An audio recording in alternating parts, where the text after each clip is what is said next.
hell is this? Alan, you have been described by your enemies as evil, insane, manipulative. Who are you? To examine it would be to, like, demystify it. Yo, you get a ticket with a tasty groove, okay? Wow. It definitely makes me cringe. Very, very, very painful. 1, 2, 3, pick it. Pick it, come on. God damn it, could you one time pick it? What the f***? You're disgusting. It's showtime! It's the Alan Cox Show on 100.7 You ignorant trick bastard. WMMS. Cleveland.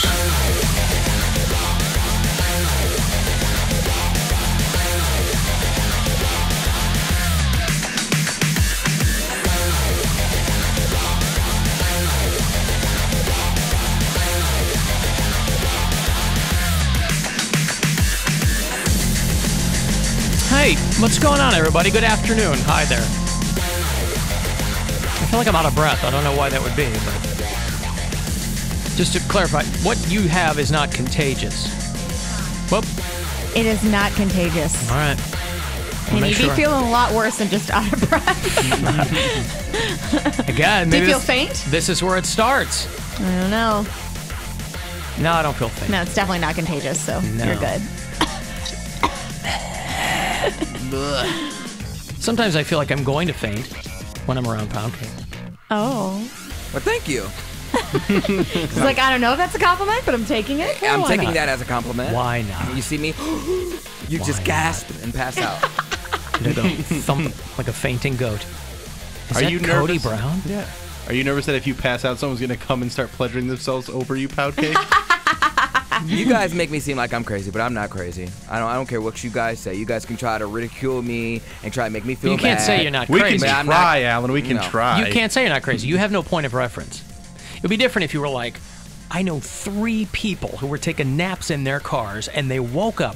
That would be something else. But just because I don't know anybody doesn't mean that it's not. This is the world we live in. People are leaving left and right. I refuse to have this argument again. No, you guys bring this stuff up, and I'm not I was crazy. just making a quick little reference. No, whatever, because you guys are going to Quick make it seem little like I'm joke. crazy. I'm not crazy. Okay. Happy Friday, white people. Hey, you have to live your own truth, you know? And my truth is I'm not sleeping in the car. Drop it. Sorry, that makes He's me right. nuts. He's right. We cannot argue with that. You know, he's got to do what he feels is right and just and whatever. Plus, I'm black. I don't know what that has to do with it, but I just wouldn't do it, and you Just guys add could. that in You can there. shoehorn that in somewhere. Sleeping in your car, napping while black. NWB. I'm Alan. There's Bill. There's Erica. Pound Cake's back behind the glass.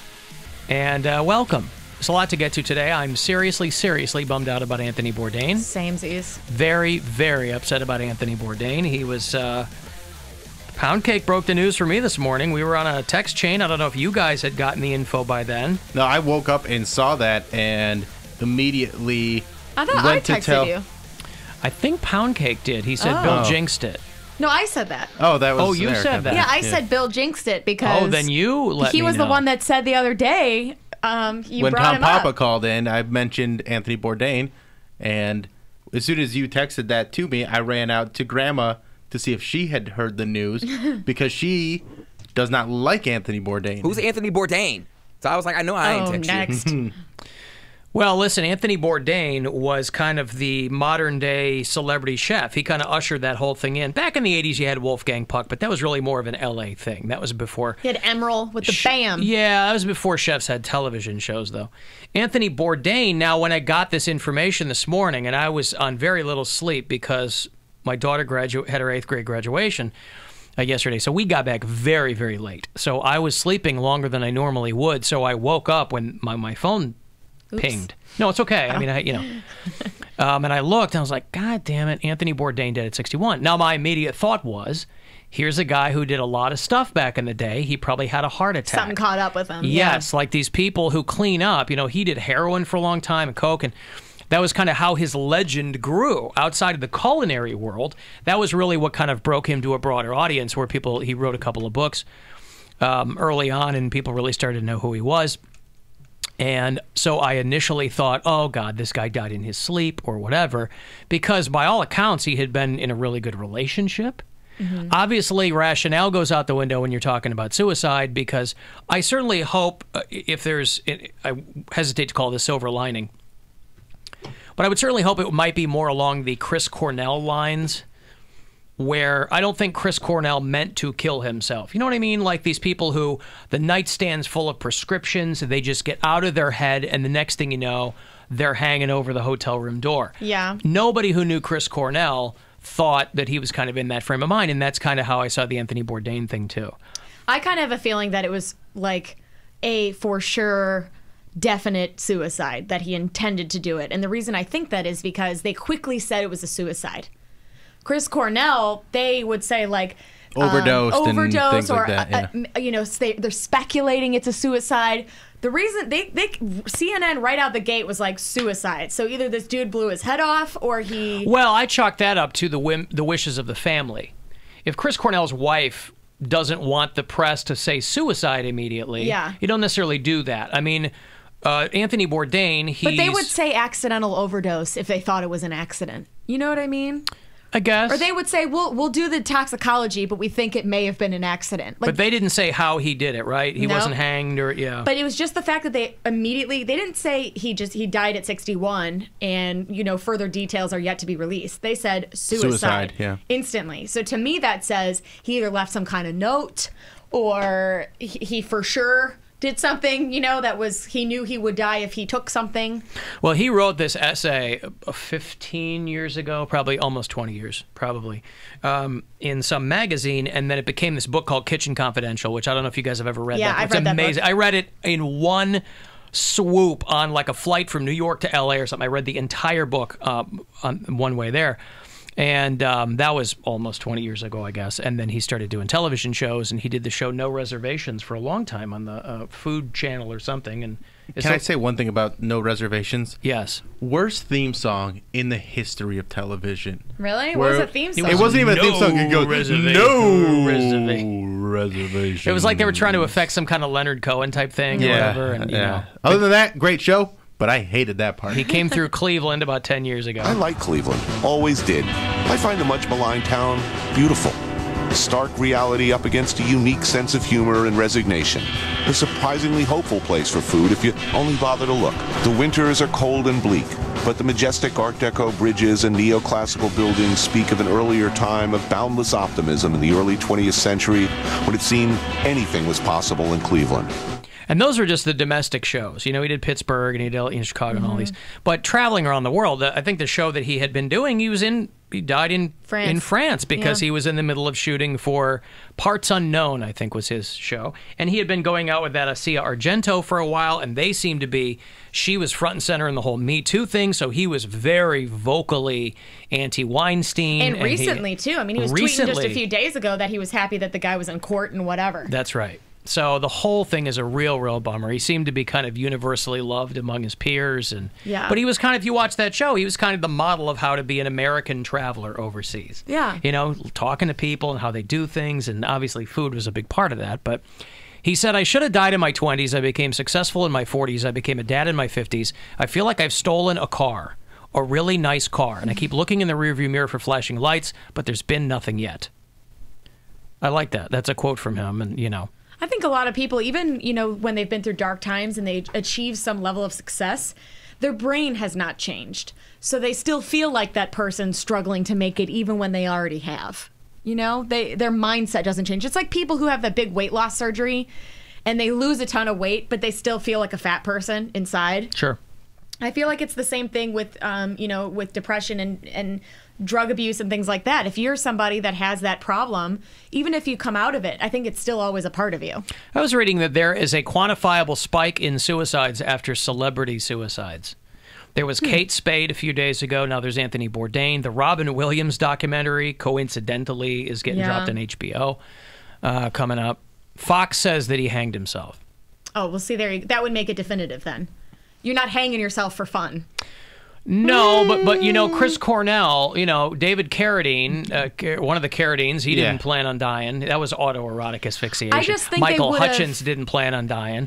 If his pants were down around his ankles, that was, you know. But again, Bourdain had struggled with a lot of things. You don't gravitate toward a woman like Asia Argento if everything's, you know, because he was married for a long time. He's got an 11-year-old daughter, and, you know. That's what sucks probably the most, is having an 11-year-old Yeah. Kate Spade had a 13-year-old. These are young kids that are left behind. And I think what people don't understand, there's a lot of tweets that I see that go out that say, oh, how selfish. This person is so selfish. You don't think about your wife and your kid. Oh, Val Kilmer called him. He's like the only person to go public with like, I'm pissed, this guy's selfish, You blah, don't, blah, blah. You're not in your right mind. That's what people don't understand. Yeah, a clear thinking person committing suicide, that's a terrible thing. But there are no people that are clear-minded because it goes against your body's own intuition or your body's own self-preservation. Yeah. We have a fight or flight response in our body. That's to protect us from things. So to go against that, you are not in your right mind, and that's what people don't understand. You're not thinking about your wife. You're not thinking about your kid. What you're thinking about is the world is better without you. See, I have a flight or flight response. I do the show, I go home, then I come back to work, then I go home. I don't go anywhere. My flight or flight response, when it kicks in, I just leave somewhere. You're just constantly running away. That's right. It's the old Irish goodbye. That's why you'll never see me after very long.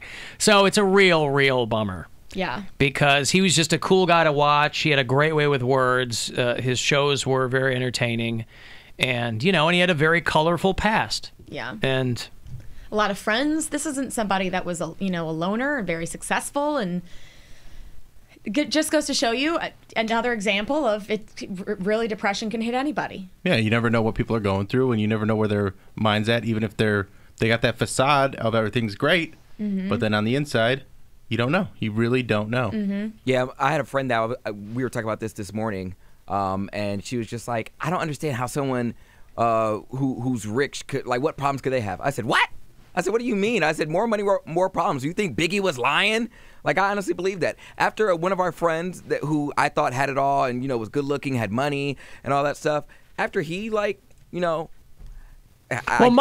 provides you access to a lot more solutions, but it doesn't remove problems for you. It just gives you the luxury of worrying about other different problems. That's right, creates different problems, and you have a much greater much greater field of things that you can go to, treatment or whatever. I just think people look at their life and they're like, well, most of my problems can be solved with money. Like 99 problems could be solved with money. There's just plenty of rich people kill themselves. I mean, Anthony Bourdain and Kate Spade, they were wealthy people, I mean, I'm not saying that, but I'm just saying I think people have a closed mind, and some people do think that, like, oh, they're celebrities. They could, whatever problems they have, they can have all these those people are called up. Stupid. I don't think they're stupid. I think they're ignorant to the... Right, ignorant, stupid, whatever you want to call it.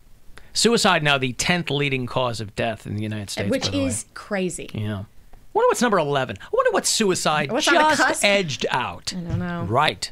All right. Well, listen. Rest in power, young man. Our friend Ian Bagg is back in town to do hilarities. It's always good to see him and his Canadian accent, so we'll catch up with him shortly.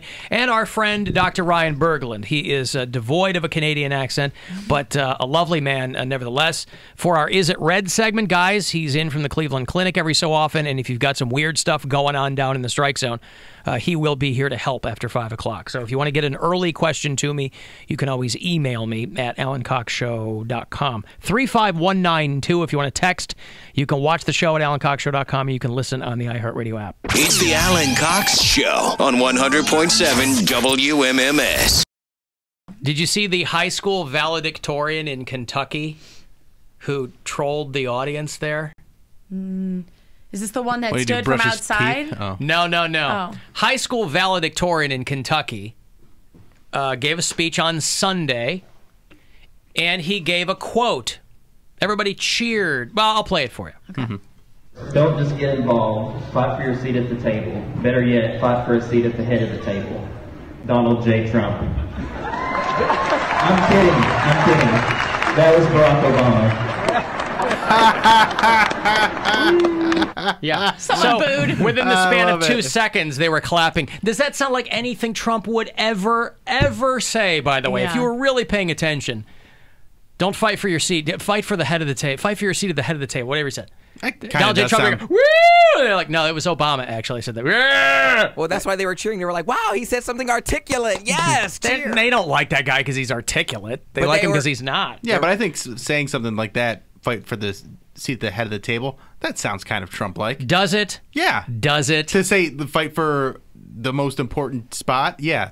Well, no, because the rest of it is like fight for what's right or something. Well, like yeah, that, but that little bit of it sounds Trump-like. Let's be honest, though. No one was analyzing the quote and going, yeah, that's what Trump said. They didn't even pay attention to the quote. They heard Trump's name and started clapping. cheering. Yeah. And then in half a second later, they're like, yeah, whoops. exactly. That's just how white folks will do you. Very funny. Very funny that he did that, though. Yeah, I like that. It's funny. The old switcheroo. The old switcheroo. No, I read something that like a valedictorian wasn't allowed to like give their speech, so they grabbed a megaphone and went outside and gave the speech outside of the Yeah, auditorium. why wasn't he allowed to? What was the reasoning behind that? Oh, God, I don't remember what it was. It was something stupid. Like something he should have been able to give it. I don't remember what I read. Because he was a gay valedictorian. Oh, that's what it was. He, Christian school. He wanted to give like a speech. Yeah. Man, if a kid works hard enough to be at the very top of his class, let him say what he wants to say. But they get real strict. Graduation time, you get all these articles of schools not letting people walk, not letting people do their speeches, blah, blah, blah, because it's the last thing the administration can hold over you. Yeah, I know. You know, They've they're been like, putting the screws to you for 4 years. They got to pretend like they have some power over you when you're like 1 foot out the door going to college. I mean, I remember our high school graduation. There were all kinds of kids. They were going to try to turn them away because they wore spaghetti strap dresses underneath their cap and gown, mind you. Because there was one photo that we took, a class photo that we took without the cap and gown on, and apparently, if you had like tiny straps on, you weren't going to be allowed to graduate. And people were like, "I'm not going to follow that. Like, why would I do that?" That's why more and more kids don't go to graduation. Yeah, they're like, "I'm not going. I don't care. Mail me my diploma." And it was hot as balls, and it was outside. I'm like, and let it's the 4 girls hours wear long a spaghetti strap. Trust me, 2 more inches of strap on her shoulder is not going to make all that big of a difference. And those polyester robes. Yes. They're not. And they were ours were black. Yeah. I have never heard anyone have a good story about a graduation. No. I talk about this all the time. I didn't go to my graduation because I hadn't graduated yet. Right. But whenever people talk about their graduation, it's always, it was long, it was boring. The guy that wanted to give the speech either said something or wasn't allowed to say what he wanted, or he said something and people got mad. People were clapping the whole time. It seems like we got to come up with a new way to celebrate people graduating, because that is not getting it done. Or just know that it's going to be a shrimp show, because you've got kids that have been in school for over a decade. This is their, for some of them, their final, day of school ever.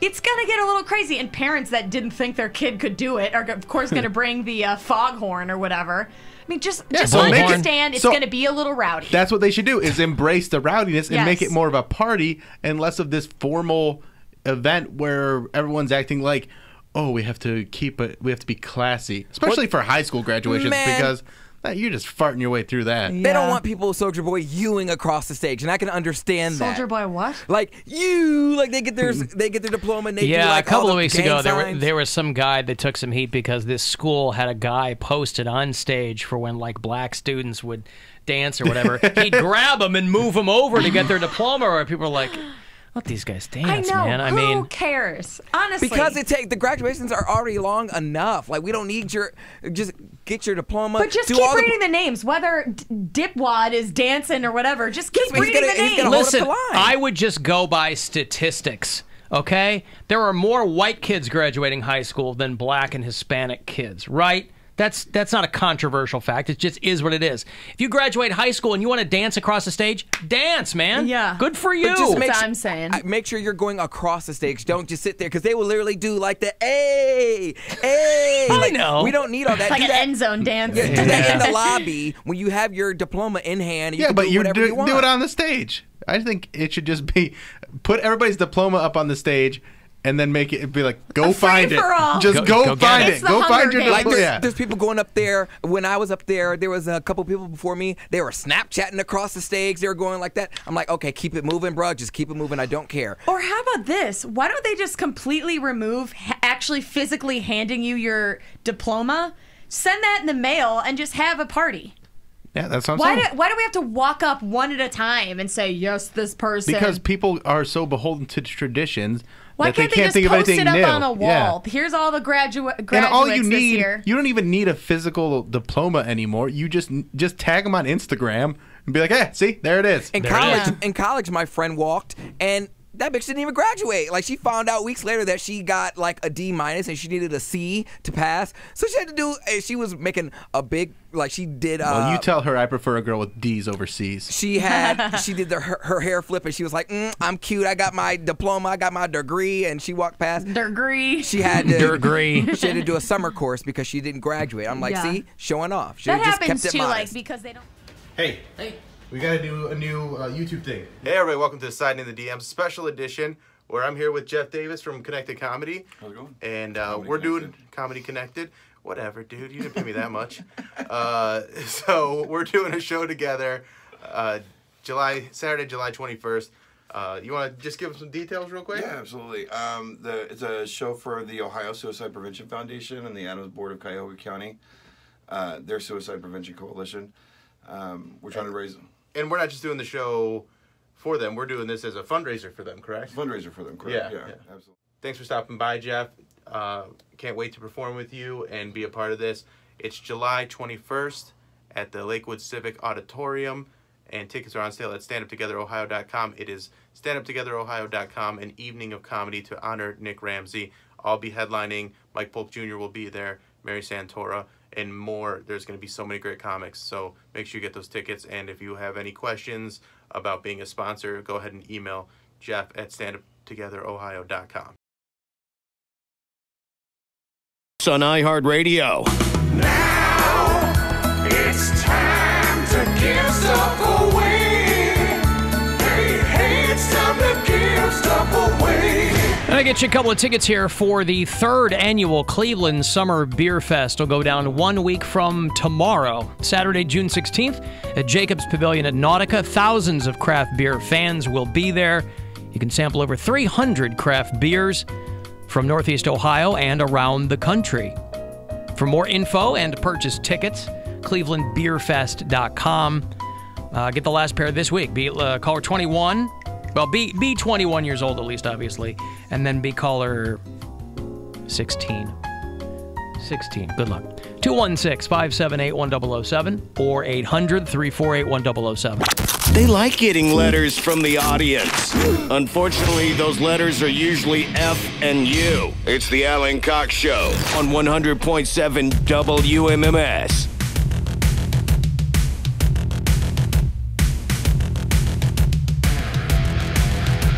35192, want to give me a text.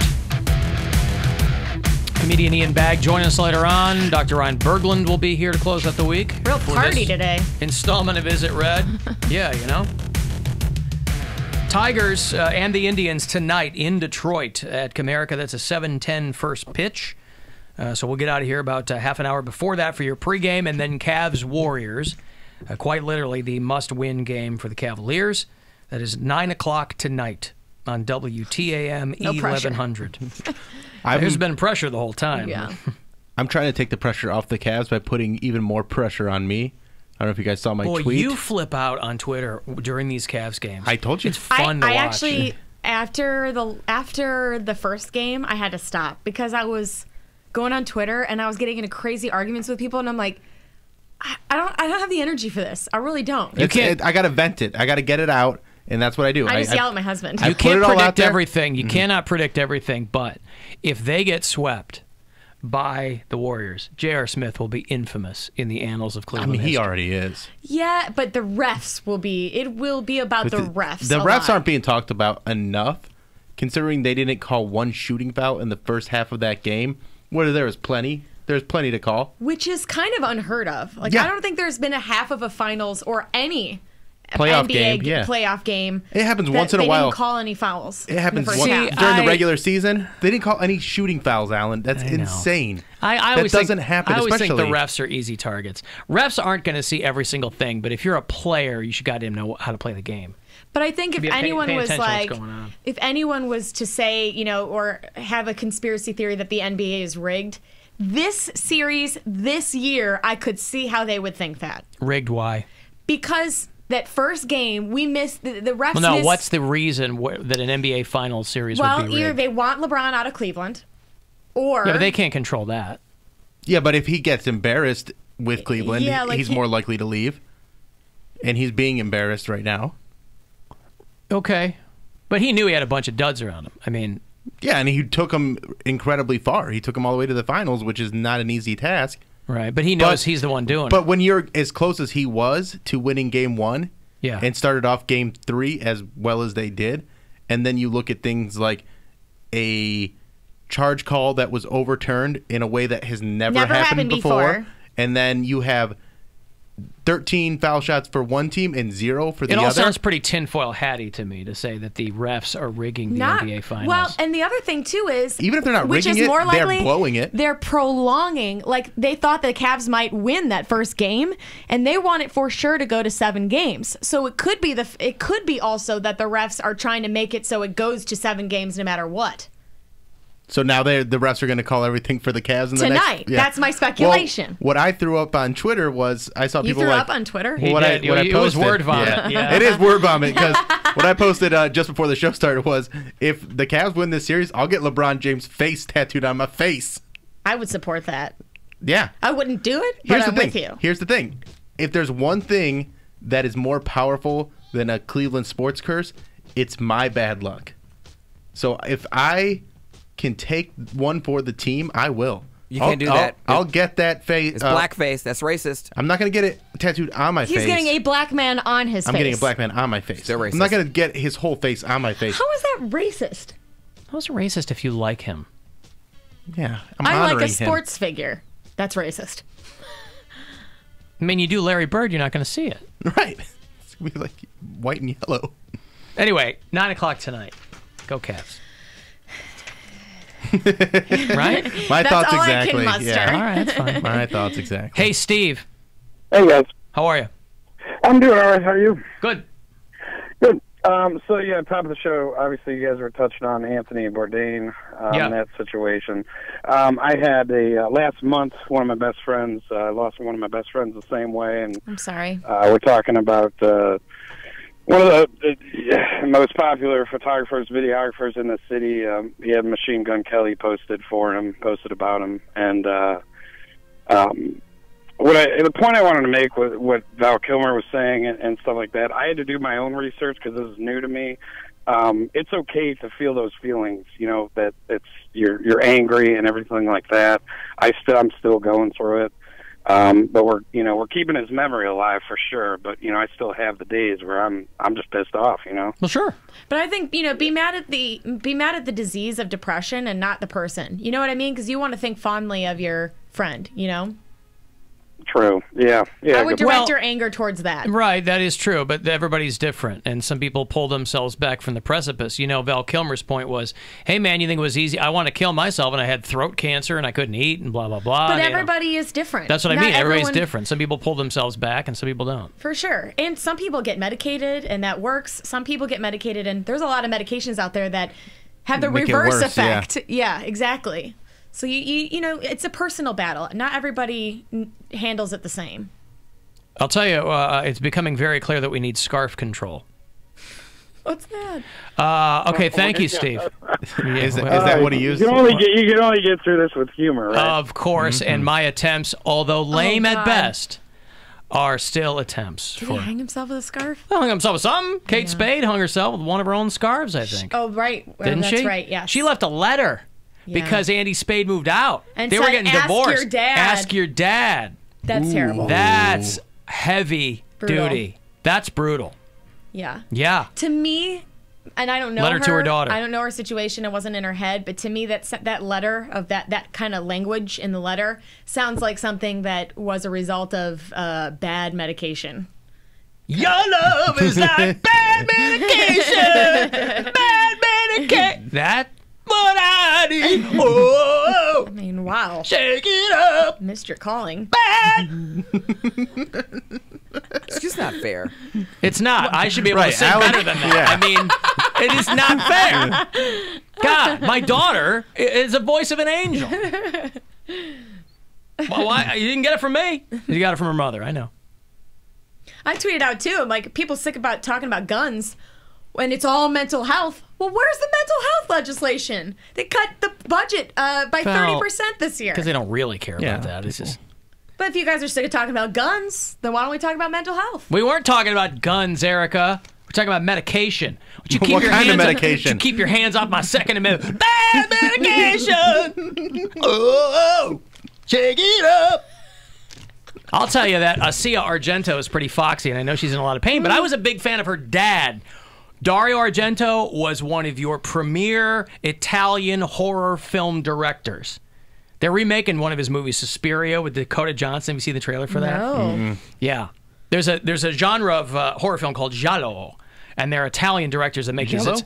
Giallo, yeah. Giallo. It's right. There's always room for giallo. And so when I was a kid, I loved movies like Suspiria, Deep Red, and there's a lot of bright colors and blood and razors and people getting impaled by giant shards of cathedral glass. It's all very dramatic. I And it's cannot do it anymore. I can't do the super violent stuff. There was a movie at I can't wait Cannes. to this movie Hereditary. Is that the one that people walked out of? I'm pre-pissing my pants. so glad I there's can't a wait video to for your see this clapping. movie. I can't wait to see this movie Hereditary. When does that come out? It's out. It's out. Yeah, it came out today. last night. They're like, this thing lives up to the hype. 110%. Have you read about it? No. It's like Is this the one that people were walking out of at Cannes? It's South by Southwest. I think they Oh, showed yeah, it. that- This is a scary movie? Yes, it's Toni Collette and it's Gabriel Byrne. Yeah, they're like, it's this generation's Exorcist. Oh, they're really? Like, it's unbelievably crazy. Yeah. It's not for me. I wish I would have put it I in can't my... even watch the old Exorcist. Well, it's not. I don't think it's a devil movie, but I guess midway through it really does a 180, and people are pissing themselves. So I can't wait to go see this movie. So that's your kind of film then. Well, then I know I won't sleep for a couple of nights, so that's fun too. Because then you get all loopy and you come up. That's when I get my best ideas, in the middle of the night when I'm all loopy. I had a very weird nightmare this morning. Uh-huh. I was like in somebody's apartment building, like hanging out with friends, and it was time to leave, but then all of a sudden it was in a really bad neighborhood. And I was You're not on Ambien, are you? No. Okay. I'm not on any sleeping medication. No racist tweets or anything while you're in this person's apartment? Just my same medication I've been on. I haven't had a lot of nightmares from it, but my car's in the parking garage, and I'm trying to find my car, and I can't find my car, and they're saying that the parking garage is closed or whatever. I'm like, I gotta get out of here. So I'm like trying to look for another way to get to my car, and I open a door, and this guy comes up to me. He shoves this. Okay, did you see Red Sparrow? No, I heard it sucked. Okay, I liked it. Okay. But they have this device that skins you, basically. He pushes it towards me like he's gonna skin me, and I am able to grab it with my hand, but it's skinning my hand. Any chance it's called the Skintron? That would be great. But he's skinning my hand, and I'm trying to hold him off from skinning me, and then I get it away from him, and I stick it in his neck. Oh, wow. And then I woke up. What does that mean? It means you're a killer in your dream. What's that dream analyzation? I don't- Analysis? Analysis? I don't know. What's my analyzation of that? It was so scary. I'm making up words now. Yeah, okay. What Hey, does that's that Pound mean? Cake's territory. Don't step on his bit. Yeah, I don't know. Gosh, that's the only leg I have to stand on to keep on the show. It's the only third leg he has to stand on. I got a nice letter about Pound Cake, by the way, in the mail. Oh. From Tyler, who listens in Houston. Erica, I'm sorry to hear that you're going through all that. I hope you're feeling better and continue to get healthier. He has like a little note for each one of us. Oh, that's nice. Okay. Bill, your tweets give me life. Eh? See? my crazy rants? Giving people life. I rejoined Twitter partly just to see your tweets about the Cavs Dubs final. Nice. He calls them the That's Dubs. crazy. Yeah.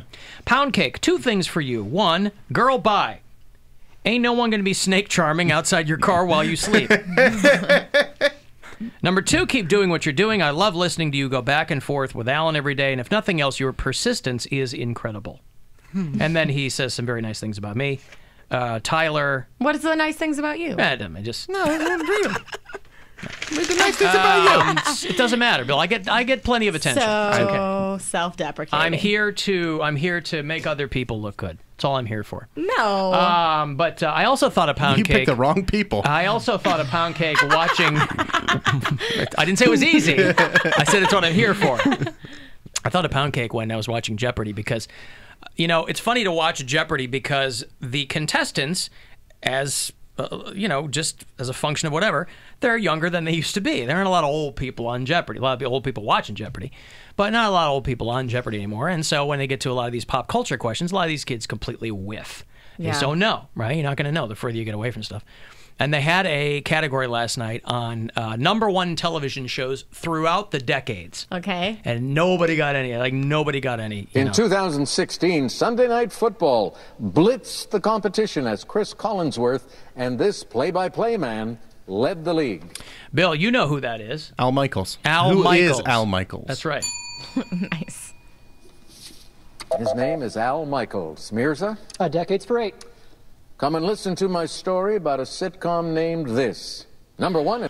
Okay, #1 in 1963. 1963. Come and listen to a story about a man named Earl. No. It was Earl. No, who is See, that? you're it's Beverly proving Hillbillies. I Yeah, know that's that. right. Jed. Oh. Jed Clampett. Jed Clampett. Right. Okay. All right. Pound cake. You don't know any of these, right? Hell no. Okay. I know part of the theme song. Listen to but my no, I story. didn't. The Beverly Hillbillies. Now the last clue for you. This actor and his all-in-the-family character, Archie Bunker, ruled from 1972 to 76. Now, this one you might not know the actor. I don't know That's the a bit of a actor. deep dive. Carol O'Connor played Archie Bunker, and he's been dead a while. Yeah, I didn't know his name. Right, but nobody knew it either. You're all too young to remember Carol O'Connor. It's like these young whippersnappers. Young whippersnapper. But I did think of Pound Cake because when we were out yesterday, I replayed Pound Cake's rock quiz. You were gone, and we were just playing random bands for Pound Cake. He didn't know any of them. Pound Cake famously for the line, "Who is Pearl Jam?" You know, not I don't know any Pearl Jam songs. Who is Pearl Jam?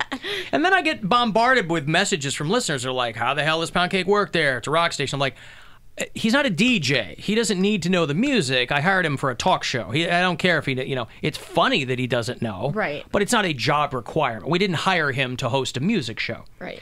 But yeah, people just blow me up anytime, we talk about Pound Cake not knowing the music. But it made me think, But it is very funny. It's great. It's very funny. I think that clip is up on YouTube where he was trying to name all Pound the Cake stuff. Rock Quiz. Yeah, it's great.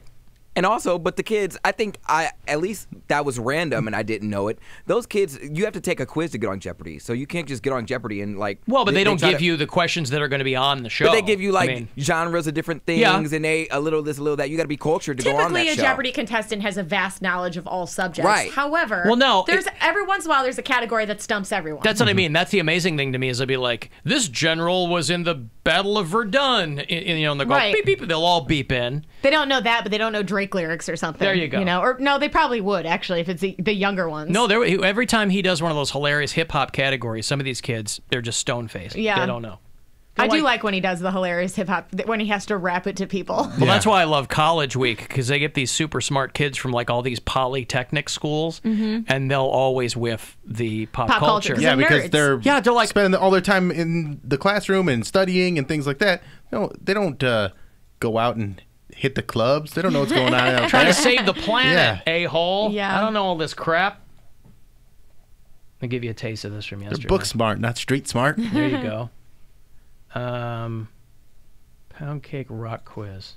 I'll just dip in the middle here. Of course, that's Nirvana that we did.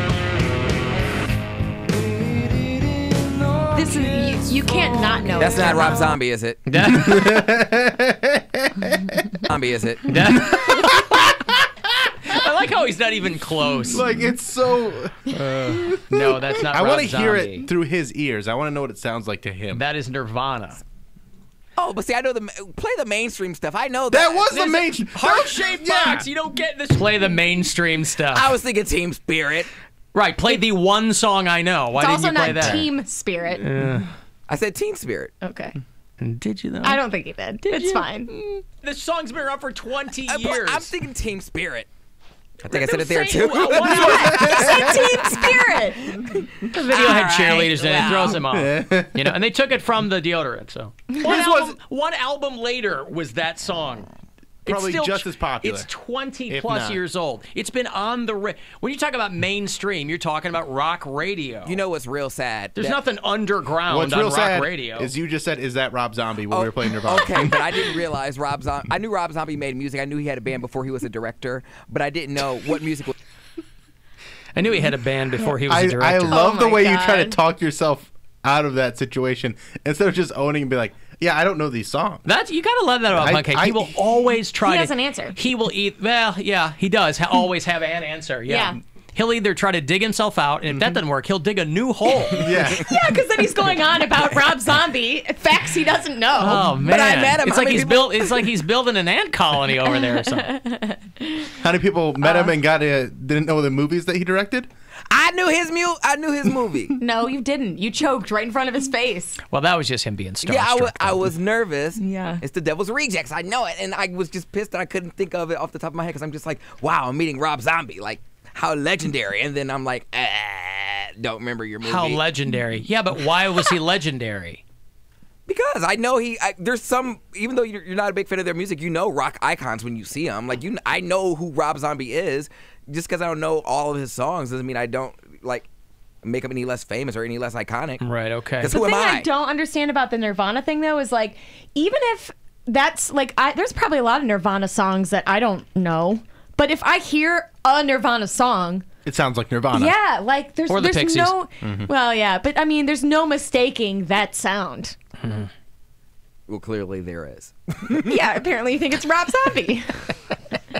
I didn't say it is. I said If only it's Kurt not Rob Cobain Zombie, had is it? lived long enough for the eventual Robert Zombie-Kurt Cobain collab, then he'd be right. He'd be confused. You didn't say it's not Rob Zombie. You said, is that Rob Zombie? I said that's not Rob Zombie, is it? And I was right. He was right. That's not Rob Zombie. I guess Except if you- it was a question. It was not. It was an interrogative, not a statement. Yeah. You can't circle the square. I guess there. you're technically right if you always answer a question like that. That's right. Am I not, though? It was a joke! Do you know that I don't care? All right, I got a break. Tickets for Nick Swartzen for you in a bit. He is going to do a show out at the Roxino. They went on sale this morning at 10 o'clock. The Too Many Smells Tour is going to get out there on November the 3rd. So if you're a Nick Swartzen fan, we'll hook that up in a bit. 35192, you want to text or get to us at AlanCoxShow.com. The Alan Cox Show on 100.7 WMMS. And everywhere you go. Cleveland. Anything's formal here. Well, that's where we live. Yep. Comfy? Sorta. Boy. I did find, however, I showed you the picture. I found a chair Yeah. that it has a footrest and it leans all the way back, like you could fully lay down if you needed to. It seems a little less cumbersome than a couch in here. Like for somebody who wants a recliner in their office. Well, it's for midday office naps. Of course. Like what employer allows people to take a nap during the day? Yeah, more and than you more. think. Here's the thing: if the company buys that chair for you, I want one too. I want one for my office. I probably am just going to buy it myself. I'm just trying Do you not to think be they'll a give us a problem. discount if we get two? I don't know. It's from like Walmart. Do they offer discounts, bulk Yes. discounts there? Maybe. And does 2 chairs count as bulk? But then are you gonna lay all the way back on it? Just in the office. Oh. Because then Just in the office. Then everyone laying in this room. Not in this room, but in the office. You know. Yeah. Just take a Take quick a little. siesta? Yeah. Just a quick little one. A disco nap? All right. I don't know. We'll see. Do a Costanza just under the desk. Got an I've alarm thought about there. it before. I really. There's been days when I've been very, very tired, and I thought about getting under the desk, and I'm just like, nah, I'll tough it out. Yeah, but we're on the air when naps would normally happen. Exactly. I've done that, though. Like, when I used to do Rover show, like, I would just phone screen for him when they would be, like, out of town or something, and I would still have to do this show. I wouldn't. Why I'd would I walk go into the home? side studio and Pound Cake would be sleeping. Oh, there were days when I was doing all 3 shows, and I was still doing the morning show in Detroit. I was doing this show, and I was doing those national fill-ins. So I would be on from 6 to 10 in the morning. I do this from 3 to 7, and then I would do the national show. We'd have to leave here early. I'd run down the hall, and I would do 6 to 9, filling in for Megan McCain. And I would sit in my production studio in that chair, and I would just Nice, like by the sit way. there. Huh? 6 to 9. Nice. Yeah. Yeah, I would sit there. I'd set my alarm for like 11 minutes, and I'd just sit there and like close my. I think I accidentally There's walked no way in to- one time when you were napping. It wasn't a nap. This It was was like years ago. Maybe. I walked in and you were like, Yeah, the lights were off. Yeah, and you opened one eye and you were like, yes. Yeah. I'm like, I'm sorry, I didn't think anyone was in here. Well, because the lights are down, so I'm just sitting there in that chair. I've never been more terrified because I didn't know anyone was even in there. Yeah. So when you said yes, I was like, oh, okay, hello. She came in to steal my mouse, and there I was. Well, you know, sometimes that side computer would crap out and I just go borrow your Mhm. studio really quick. I'd go, yes! She ran out. But Erica used to like try to be all. She would just be passive aggressive. She's like, because I'd be in here sleeping, but before she would even come in the morning, and so I'm there, and I'm sitting in the chair, laying up against the window, and she's just like, "Oh, I'm sure there's room in the performance studio." I'm like, "Yeah, but I don't." Well, I wasn't trying to be passive aggressive. I was trying to be work helpful in the room. Right. But I was like, "Oh, I'm not gonna be about it. I won't stop you." Like, and I wasn't. I was really quiet. True, but you were like hanging over all the chairs in there. Yeah, who takes a loud nap? What do you mean you were really quiet? It's not like I snore or anything, and I wasn't being a distraction. Like normally when she comes in there, she's recording something. I don't say anything. Would you know if you snored? I think I would. How? You'd be asleep snoring. Yeah. Erica's doing all her lake takes, and you just hear. Well, and I just thought it would make more sense. He should go somewhere quiet because I was going to start recording stuff. But I feel like. What, like a library? Be quiet. This is a library. I feel like in here it was like more private. If I sleep somewhere else, I think it would kind of look like unprofessional. Why didn't you go out to your car? Because that's weird. It's weird? Oh, it's not weird to take a nap in a studio. But like, why don't you go to your car? But during the hours we were. Man, that's the most comfortable place to take a nap. Recline that seat. I don't want people looking in on me. Like people You're who are in getting the back. You're in a glassed-in room. Not so much though. Like no, literally, you have glass on three of the. You basically are in a car. But I know. At the time it was going to be Jesse in here. He You're knows in a what it fish is. bowl. Like that's. But Maria would know what it is. Jesse knows what it is. She knows what it like. Just Cody napping again. Anyone seeing you sleeping in the car also knows what it is. No, because not everybody who works in this building works for this station. Yes, but I they don't want understand- somebody hovering over me. Who is hovering around? You think somebody's going to stand outside your driver's window and glare at you as you're. If you're taking are it, weird, man. I'm sorry. People are weird. No, You are weird. You think everyone's looking at you at every minute I'm not of the gonna day. take the chance. What chance that someone walks by your car and goes, "Oh, I got taking a nap in his driver's seat," and then they continue their day? And then what? So they spot you sleeping. You're asleep. And if it's somebody who works on another floor of this building, they're not even going to know who you are. But they'll just look at me like, I don't know if they're going to like wank or something. I don't know what they're going to do. You're telling me you don't know if someone's going to wank or not if you're taking a nap in your driver's seat. You're telling me I don't know that someone's not going to wank one out outside my driver's Watching seat. you sleep? Ew. What? That's your fear. That's your fear. That's not your fear. He's Perfectly trying. He's rational. doing a bit. I'm not doing a bit. Yeah, like, of course you are. You don't honestly think that someone would walk past your car, That see is you scary. sleeping in your driver's seat, and then come back and go, "I gotta rub one out." In the parking lot. In public, in the middle of the day. Where I work. My place of business. I gotta take care of it. You're handsome, Pound Cake. You ain't that handsome. That's scary. I just wouldn't. I don't want someone looking in on me sleeping. It's amazing I feel like the that's a things very- that scare you and the things that don't. But people have lives to lead, dude. You don't mind some drunk dude coming up to your room after flat out pride eating chicken wings. That doesn't scare you at all. I knew him. Having a lunchtime nap in your car terrifies you. Pooping at work terrifies you. All this other stuff that doesn't scare you at all. Giving your address to a stranger and having them come over, not scary at all. Not scary at all. What could happen there? You want to talk about the probability of a wank. Somebody coming over to your house. Yeah. Listen, all I'm saying is if you were concerned about the professionalism aspect, you would be in your car. And if You know what you somebody, do? Because they're pretty much, they have those little, they have the little pulls now in most cars where if a kid gets locked in the trunk, the kid can get out. Yeah. Right? Yeah. I don't know if his car has that. Take a nap in your trunk. That way nobody sees you. And if it doesn't have one of those pulls, you'll die in there. Win-win. A win-win. Yeah. That's deep. Somebody will go, "What's that smell?" It's probably Pound Cake. Took a nap in his trunk. How the hell did he do that? I told him to. But that's even more It's like weird, he's though. a vampire. He's just sleeping in the He's trunk. got a sign in the window that says, "Do not break glass." Pound Cake sleeping Yeah. inside. No radio. Thank you. Imagine people in the parking lot when you pop that trunk open and you get out from a nap. That would be And he amazing. just starts like, That would be amazing. Ugh.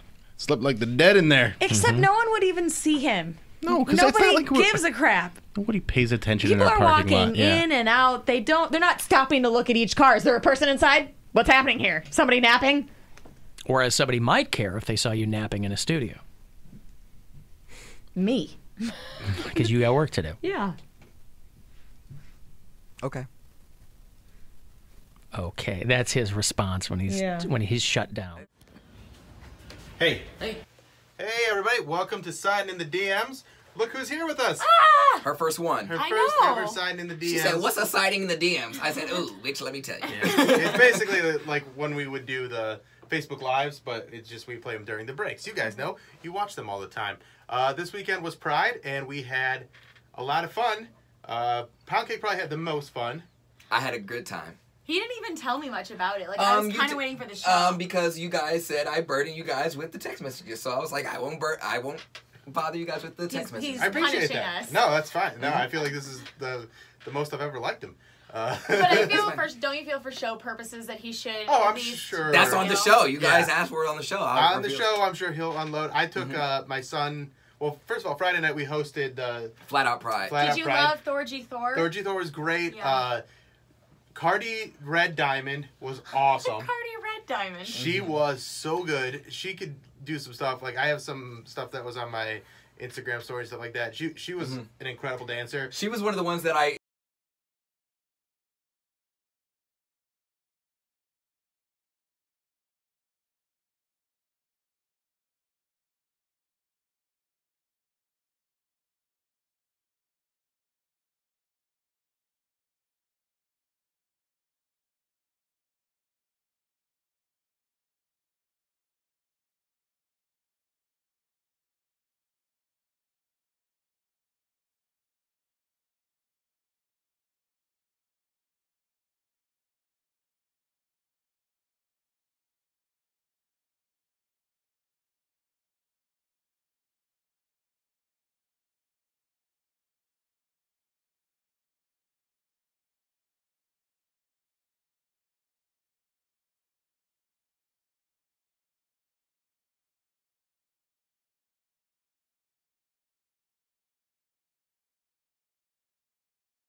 For a fact, she goes, well, you got that thin upper lip. And I go, well, what are you talking about? And Gwen goes, yeah, you have a really thin upper lip. I'm like, I have a baloney lip? She goes, surely this is not news to you. I go, well, I've never looked at my lip. I don't know, judging by other, And so then yesterday at my daughter's graduation, somebody else mentioned, they're like, oh, well, they have that same thin upper Nora's lip. got your thin upper lip. I go, what the hell are you talking about? You need a little Juvederm or something. Well, it's nothing that I'm going to concern myself with, but I'm like, I don't want a baloney lip. I mean, that's... I don't think it's not strange. You're saying like it's not outrageous. But that's what that's called. When somebody has real thin lips, like this. It's called baloney But I lips. feel That's like right. Some people, I don't think it was always like that, or like some people can change it because I know some parents when they get angry. You know that's not a mirror; it's a camera. Yeah, it is. I can see myself. When some parents get angry, they can make their lip really thin. Like my aunt, when she used to yell at me and my brother, she always used to be like, "God damn it," and her lip would get really, really thin on top. So. Well, it's not like a moment he has a thin lip. It's just but it looks normal. I think I pretty much have a baloney top lip too. Let me see. Mine's more hidden because of my. Your bottom lip is definitely bigger. Well, unfortunately, that's usually the way. I don't know that men are particularly judged on the quality of their lips. I mean, Yeah. women, Speak if you for got yourself. No, mine's not a baloney lip like Alan's. Thank you. I got regular lips. He's got regular lips. I had somebody hit me up and say, "Hey, I think you're sick because of all the Botox you injected in your lips." And I'm like, first of all, they don't put Botox in your lips. Second of all, I didn't have any injections in my lips. I still just overdraw my lips with lip liner like I've been doing for multiple years now. They're like, you sure you didn't get Botox in your lips? Are you sure? Pretty positive. Are you sure you've never had a syringe in your lips? But Yes, I'll let you know if I get some kind of. I will be getting Botox at some point on my little 11s between my eyebrows. Made that clear, yes. We call those the 1-1s. 1-1. 1-1. But yeah, I ain't got no shame. I would share it. But yeah, and I wouldn't leave work for 3.5 months to have a cosmetic surgery. Botox gone wrong. Yeah. You had to wait for your lips to deflate before you could come back. No. I'll come in with like a big inflated upper lip next week. You know what you do? You can do the Jolie. Yeah. You could do the Kylie Jenner lip challenge, where you put your lips inside a water bottle. Oh, and then you suck in and you. I don't and you want to suck do all that. the air. I don't want to do that. Stupid. And then your lips blow up like a balloon for like. How is that a 20 challenge minutes. when anyone can do it? It's not a challenge. It's just like Everything's a thing to Everything's do. a challenge now? Yeah, for young Yeah. kids, everything's a challenge because it requires doing anything. Like anyone can eat the Tide Pods, but they called it a challenge. Any competition gets a trophy, so it's a participation trophy, so everything's a challenge. Everything's a challenge. Yeah, Okay. Right, but literally the there is pussification of the children. But I there believe is it's called. no challenge if everyone gets a participation trophy. Exactly. That's the definition of no challenge. It's the opposite of a challenge. I think the challenge is to see how puffy you can How get big your lips. your lips yeah. can get. So people will go. And some people had to overboard. like ice them and like or go to the emergency room. Oof. I'm not down with puffy lips. And that's when it becomes in any capacity. the mentally challenged. Yeah. There is lip plumping stuff that I use too. It burns like hell, but I mean it makes your lips look good for like a picture. Hey, AKA Becky. Hey, Alan. How are you? I'm doing okay today. Getting along better. Good. How about you? You tell me. Well, I normally don't point out anybody's features because it's rude. But You'll make an exception for me? Well, because I was very curious to know what y'all looked like. So, I went on YouTube to look at, films and pictures and stuff like that. And so, Erica, you're very beautiful, by the way. Oh, thank you. And, well, you're pointing out lips, but, Alan, has anybody ever pointed out that you've got, now, I'm not being mean, try not to, but you have very small, beady eyes that are very close together? Like a rat? Like a rodent? No. I can't say that anyone's ever told me that I have beady little eyes that are too close together. But let's pile on. Let's give it to me. Right. Yeah, tell us more. Yeah. No, I've never. You would be the very first person to tell me that, Becky. Alan Luhu. Huh. Well, I'm sorry. Then maybe my eyes are messed up. Could it be? Could it be like the angle of the? You saw a photo or a video of me or what? I saw both videos of you guys, your shows. Oh boy. You got any critiques for anyone else? Bill, could this be an awful angle that I'm at? I don't think there's, so. There's no good angle on me, okay? There's no good angle. Well, on you me. do There just only isn't. have to wear one sunglass when you wear sunglasses because your eyes are so beady and close together. It's just a monocle sunglass. Basically, all I have to do if I want to blindfold is I'll pull the metal clip off of a pen, and then I'll just set that on my nose. I can blindfold myself with dental floss. Phil, his voice didn't match his body. I'm like, man, that dude is tall. Who? He's got a beard. So his voice, How can someone have a short voice? I have a short voice, apparently. Well, And a non-bearded voice. because he was so tall. I'm like, wow. I mean, just, you know, when you hear someone's voice, you try to imagine what they look like, that kind of thing. Yeah, did my voice sound like I had small beady eyes that were too close to It does, actually. It does. Becky, what's your critique of me? To tell you the truth, your voice sounded very sexy and probably a good-looking dude. So I had to check it out. My voice sounds sexy. And? Well, I was disappointed. I'm sorry. I was going to say, I was almost getting ready to call Becky's complete overview into question here, but what's the problem with pound cake? Oh, okay. Now that was a different one too. Well, who'd you just say you were disappointed Wait, by? you were disappointed by whom? Oh, I wasn't disappointed. I said that was different too, because when Pound Cake's voice, I imagined this skinny little guy, you know, like a rail, you know, with no meat on his bones, and he was bigger than I thought. But the only thing that shocked me the most was your face. I'm sorry.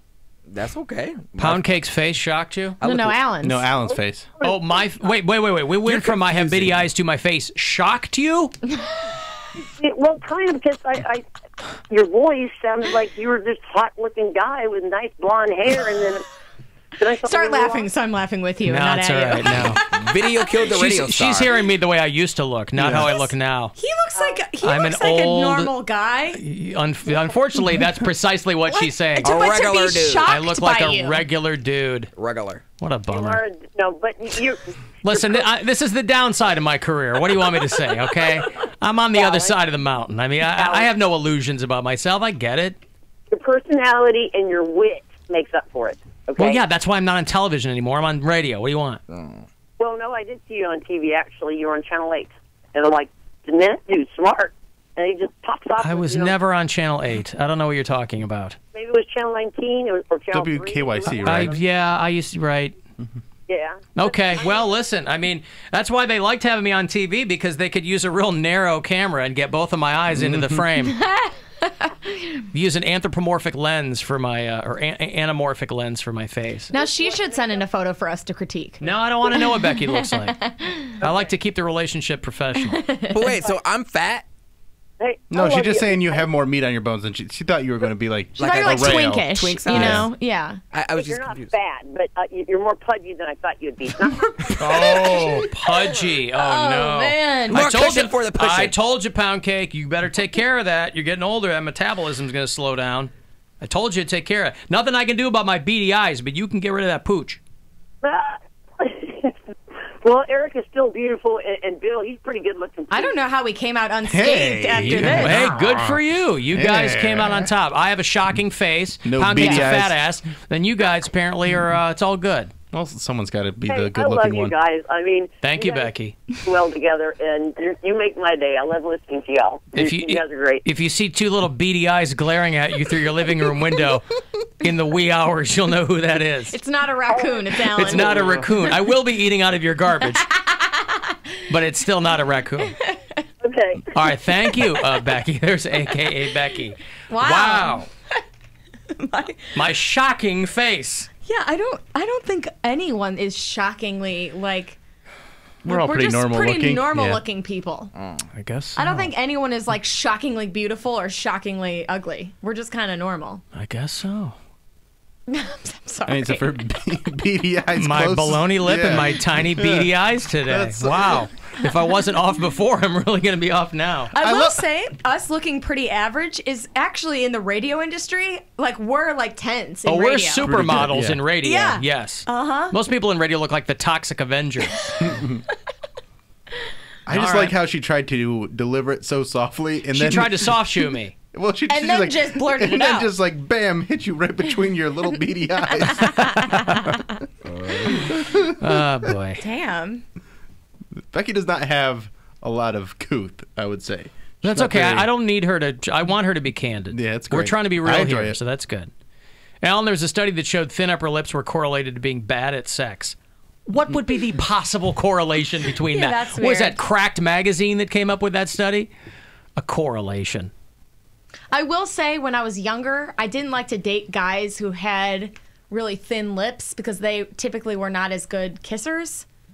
Like, the bigger the lip, better the kisser. Right. But it was only the guys that had both lips were very thin. This is why this assessment of me has shocked me. Because I'm a great kisser. I know what I'm doing. You know, Bill knows. He knows. We have our office kiss every day. That's right. Before the show. He has very soft calves. You're in Bill's arms, squeezing hard and French kissing. Breathing hard and French kissing. That's right. Alan, there just isn't any way to spread your eyes out to the width of your face. That's probably true. That's probably true. Except my face has gotten thinner. Your face has gotten thinner. My eyes haven't gotten any fatter. If only my eyes could get fat. But if your face slimmed down, then that makes your eyes seem more far apart? No, if your face slimmed down, should make my eyes look bigger. She said they're beady and too close together. Like there's inbreeding in my family or something. Well, do you know for sure? I know. Your dad's very quiet about that side of his family. Yeah. Dad, is Mom really your sister? You can tell me, despite looking nothing alike. What's the inbred family on Always Sunny? The McPoyles. Yeah, you're like drinking milk. Becky thinks you look like a McPoyle. Oh, no. Yeah, Becky, you've got a great personality to me. Mm-hmm. Oh, That's man. brutal. I'm the grenade of the show. I had Apparently, no idea. yeah. She just read you to filth. Oh, The library was open. She read me to filth. Oh, she did. But she was like, but I love you. AKA Becky. Listen, I don't care. As long as you listen, I don't care. You know what I'd say to that? This is absolutely ridiculous. That's right. This is stupid. All right. I love that clip. I love that lady. Now you know what's going to happen. People are not going to be able to, not notice those things about you. Hey, take a gander. You know what? Because from now on, I'm going full Howard Stern. You're never going to see me without sunglasses on from now on. There'll be real tiny sunglasses, apparently, but... By the way, you should watch if you haven't yet, the Letterman Netflix special with Howard Stern. I'm halfway through it. Oh, I thought it was so good. I didn't finish. They were all good. Excellent. Yeah, They are all they're all very real good. Yeah. But I really liked Howard Stern's because, I don't know, I think it was the most sure, he was cracking jokes, but he got serious a few times too. And it was just interesting to hear some of the behind the scenes stuff that he doesn't talk about a lot. He and Letterman go way back too, so you could be comfortable with. And Letterman was talking about just how Stern would always rip into him for a really long time, and it hurt his feelings. Yeah. Alan, no meat on Pound Cake's bones, but his bone in all kinds of meat. I got it. Yeah, see what very they did? good, yeah. Do you see what they did there? All right. Well, okay. I was already off my game today, but now I'm really off my game. It was such a very specific criticism to have. Is your vision okay? Well, yeah, I had LASIK a while back. Oh, yeah, from where at? LVC LASIK. They must be good if they can zero in on those little beady eyes. They use tiny, tiny lasers on my eyes. They're like, we've never had to dial this down so far for somebody. I wonder if we should measure, how far apart our eyes are.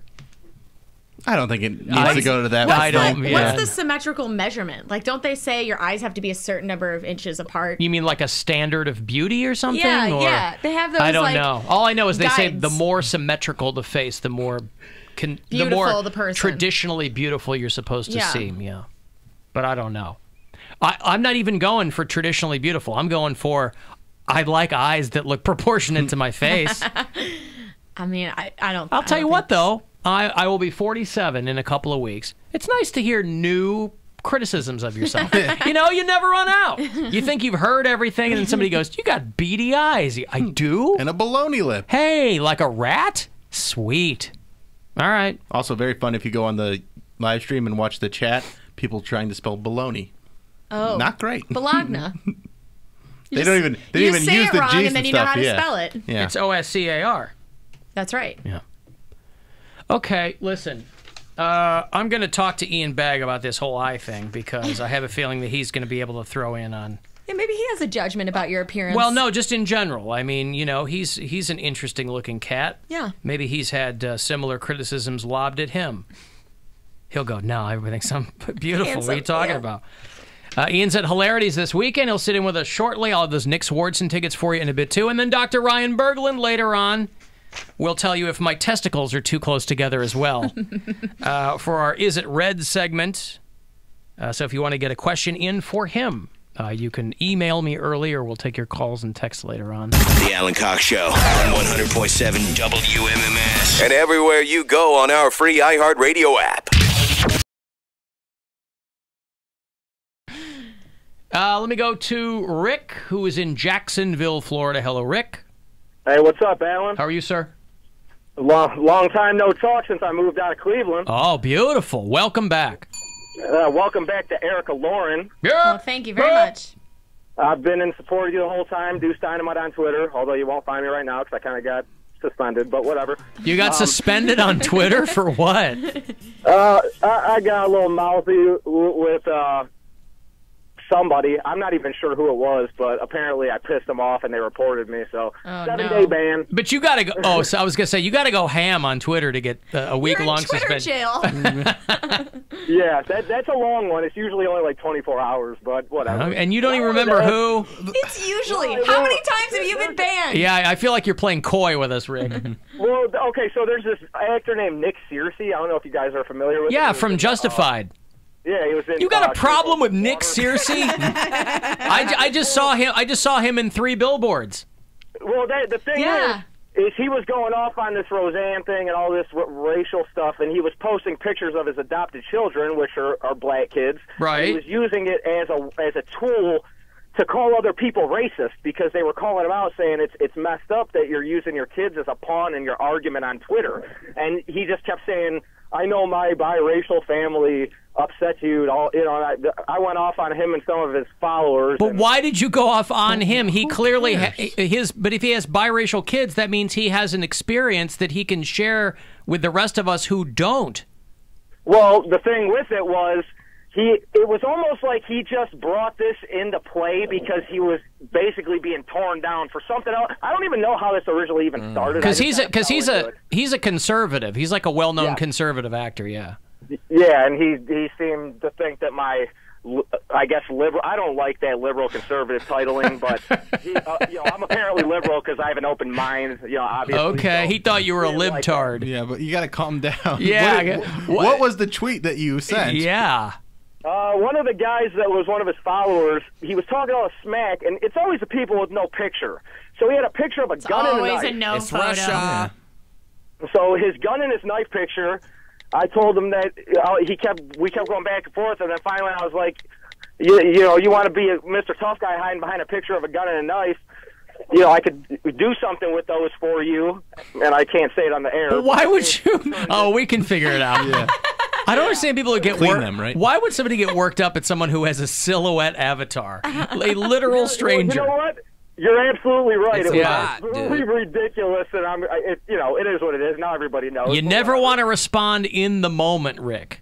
You're right, because I'm an emotional guy. So now, granted, being in Twitter jail is not going to change your life one single iota. You'll probably be better off for it. It's probably for the best. Sure. Yeah, for a guy like me and my big mouth, it probably is for the best. Boy, I better make sure I never piss off Rick down in Jacksonville. I would like to imagine a scenario where a D-list actor gets my hackles up. I respond to him, Nick Searcy, and then I'm in Twitter jail for 7 days. He just played a priest in 3 billboards. He was in this movie for like 3 minutes. Oh boy, that's a good story. Yeah. I mean, hey, I got into Twitter jail because I tweeted some no-name actor. Wow. I knew who he was. Don't you call Nick Searcy a no-name? I mean, relatively. Right. It wasn't like you were going toe-to-toe with Leslie Jones or Whoopi Goldberg on the subject. Yeah. All right, so I didn't even know who he was, but I looked him up, and apparently he's been in a ton of stuff. So I'm like, oh. Good for him. He's working. Yeah. I threatened this guy's life, then Googled him to see who he was. He's got to take care of those biracial kids. They got to have a good life, so their dad needs to work. Oh man. Well, they're adopted, so He still got to take care of them. Even better. Yeah, they're not really his. You can leave them by the wayside. Leave them in a basket outside a church. He spent thousands of dollars to adopt those kids, so. Right. And you seem to have a problem with that? I think it's a good thing, but don't put them into an argument on Twitter because you're wrong. You know what I mean? Like, I don't know. use your kids, I'm completely lost as to who's right and who's wrong in this whole Well, thing. he totally did. He wrong. pulled the "I have a black friend" move. Yeah. That that's the classic move.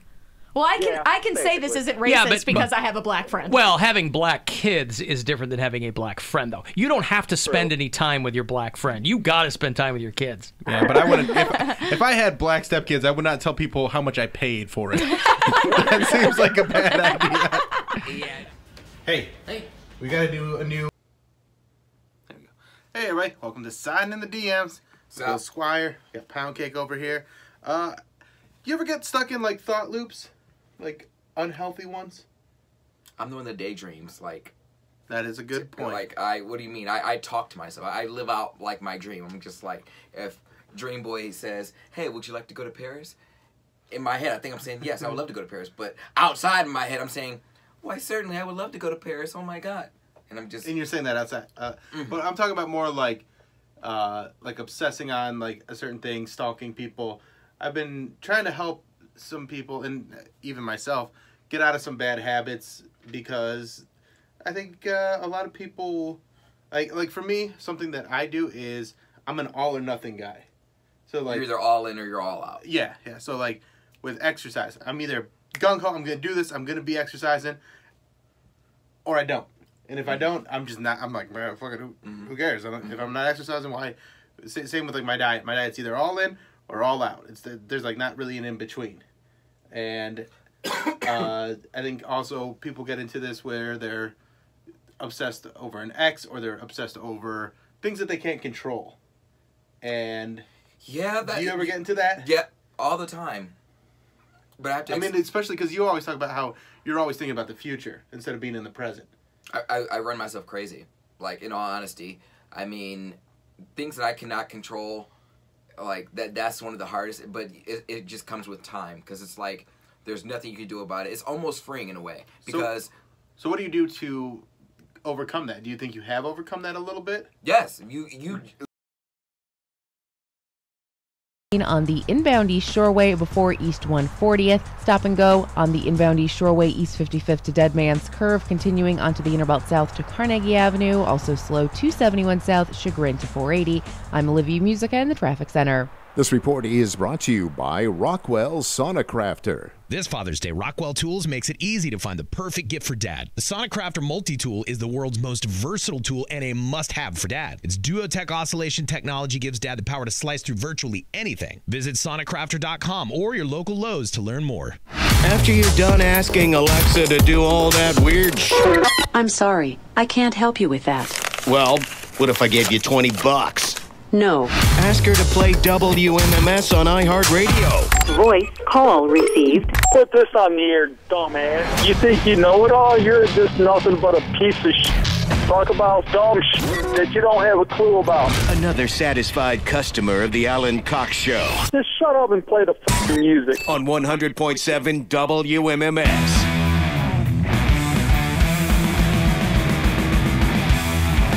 Make sure I got everybody's microphones where they're supposed to be. Hello? Can you hear me? Now you and I can stare into each other's beady little eyes, Ian Bagg. I like it. Good to see you. How are I you? was excited that you said you had LASIK, because I think I want it. You should get it. Get it yesterday. Yeah. My eyes just keep getting worse It's and fantastic. worse. Yeah. How old of a man are you now? You're not my I'm age. 16. 16 years old. You look great. I look horrible. But your eyes are awful for being a teenager. Yeah. I'm learning about things. Yeah. Leave me alone, Mom. I'm in my 40s. I'm 45. Okay, I'll be Yeah. 47 in a couple of weeks. Ooh, yeah. I mean, I That's had fantastic. LASIK, almost 10 years ago. Eric and I Mine had was about- probably like 7. Yeah. How long does it last? Mine's still going. Same. I mean, they tell you, they're like, if you're older, eventually you're going to need, readers or some cheaters or something. But I had it about 11, 12 years ago. And what it's still- kind of eyesight do you guys have what that you got it? Who is talking right now? I have 115/10 vision. 20/20, I think. Yeah, that's all I wanted. I had I couldn't see things. I was very nearsighted. Nearsighted? Yeah, they I fixed was that. nearsighted too, and I had astigmatism, and they fixed that too. Well, you didn't, I don't know what that you means. You It didn't just like means- certain people? Exactly. It means when you get the Stigmatism. it means you get the wounds of the crucifixion on your hand. I think. Stigmatism. Yeah. Just bleeding all the time. And, yeah. I have a hard time seeing my phone without my glasses. Okay. And I've noticed lately I have a hard time seeing other things without glasses, and I hate wearing glasses. Yeah. So I take them off before I go on stage, and everybody looks different afterwards. You don't wear contacts, or do you sometimes? No, but I'm thinking about it. Yeah. So no, just get the LASIK. Just go. One day and you're done. Like, honestly, it's a one-day thing. All right, and just walk in. Your eyes are like a little itchy for a day, and that's it. I just didn't want to put. I didn't want to put things on my eyeballs, so I wasn't going to go contacts route. And I did contacts, but the problem with contacts is they dry out like by the end of a Oh. day. Yeah, That it's miserable. feeling of your contacts drying out is like certain hell. Where did Terrible. you get yours done? Your LASIK. LVC LASIK, right here in Cleveland. Are they a sponsor of the show? They are. Well, come on in. Zap me up, people. Yeah. We'll do it live on the air. Yeah. That'd be awesome. What a segment. Radio. The best radio ever. You'll hear Vision. the buzzing. Radio LASIK. Here it Radio. is. Everyone was radio LASIK. Radio. I can't even remember the rest of the song. So how you doing? What you been up to? Yeah, good. Just been Yeah. busy, traveling, doing the thing. Just got back from Australia. The flight alone kills you on that trip. It's Yeah. fantastic. You got to go first class, and then you can judge people going to the back. Yeah. I'll be happy when we get there. You won't. Do you guys want an extra blanket? Because I got two. Do they give you like the lay down bed Yes. situation? The pod. Oh, Was that man. Virgin? What did you fly? I flew United. United's got the best first class for going to Australia. Wow. Yeah. Now, first class, you're guaranteed to not get beat up and dragged down the aisle Oh on no, United? Is no. That's part of the package? You just don't get dragged as far. Because you're way closer to the front of the plane. Yeah, they take you off easy. They stop you at the curtain. I loved when that guy got beaten up. I loved it. Like at first, I'm like, oh, shocking, and then they said he lived 2 hours away. And his reason for not getting off the plane was, I've got to get home. Right. I've got to get home. I'm like, well, if you can't get 2 hours from there, take the $800 they're giving you and get off, sir. Yeah. I think it was a little bit. Rent a car. But United are my people. I'm a million-mile flyer with them. Wow. And I've got the plaque on my up on my. Good for you. Yeah, What other so- perks do they give you? Not much. Oh. They yell out. For when you get to 1,000,000 miles, my wife gets my status.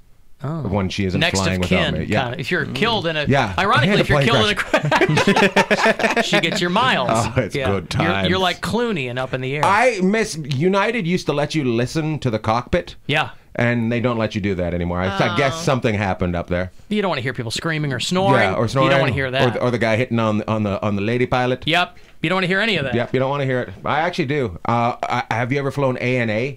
ANA. It's all Nippon Airlines, which is just the best name for Japanese airline? Yeah, and they have a camera on the front of the plane. So you get to watch as you take off, and it is interesting. You're like, bird, bird, bird, bird. Oh my God! How do people do that? I'd be terrified to watch. It's awesome. I loved it. I'm like, it should be on everything. That's cool. I would be into that. Yeah. I And thought you were gonna say a camera inside the cockpit.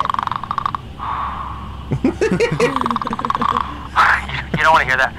I thought you were saying this Hey, what's conversation. this button do? Hey. No, that's the pilot. Yeah. That's a pilot sleeping on Pilot takeoff. sleeping. Oh, Yeah. it's 55-mile-an-hour kid. I just fall asleep every time we get to that speed. I like the people who watch. You've got 100 channels or whatever on your Mm-hmm. satellite on the little screen in the back of the headrest there. The people who will watch the plane's trajectory.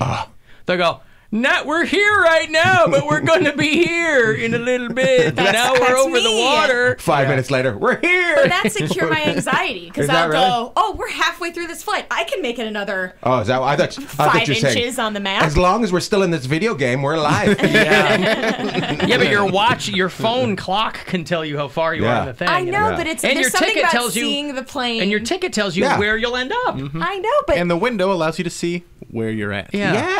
well, but sometimes being you're a so pansy. I know. Sometimes you're so high up, though. Yeah, I thought I was a pansy until someone got Pansy. sucked out of a plane recently. Well, she shouldn't have been pushing on the window.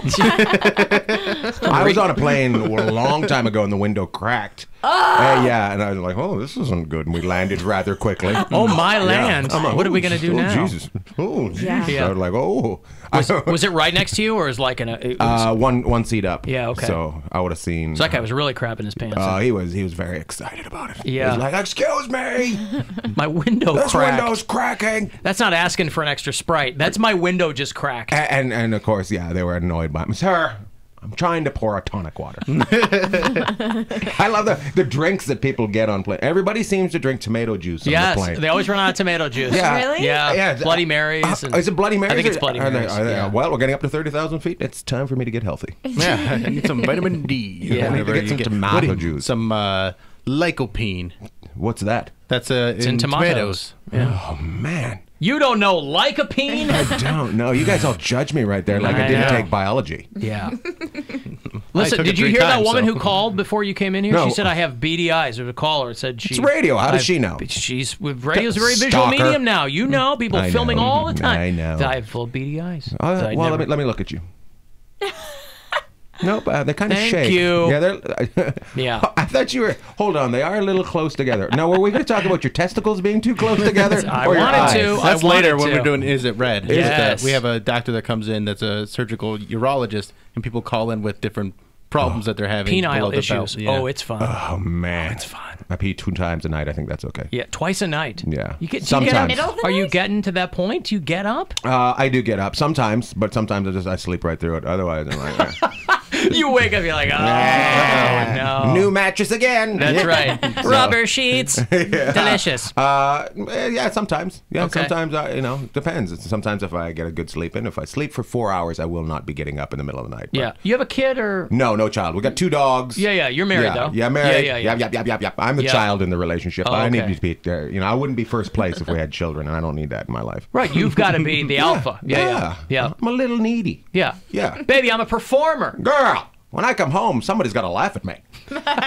Sadly, it's not her, so maybe we should have some kids. I need constant attention. It's real easy to make little kids laugh. And then it stops being easy, and that's when it's no fun to have kids anymore. Right, then you got to get rid of them. Okay, you got to go to military school. That's right, or something. Yeah, sure. You're not laughing at me anymore? Time for military school. That's right. Yeah. You have outlived your usefulness, Junior.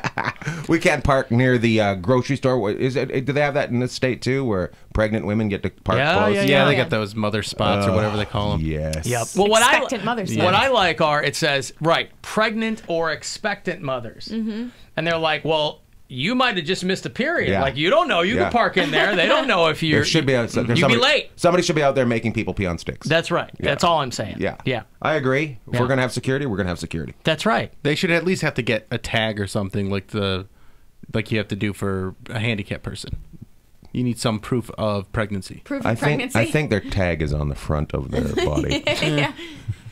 Just carry your peed on stick with you and show it to the guy at the Best Buy. What if Hang you're it from your rear view mirror. What if you're just a lady going in and you're just having a big night and you're I'm expecting, but we haven't done it yet, but I'm expecting after this big meal that I make for Manhattan. After this, do food babies count? Because I just had a whole meat lovers pizza.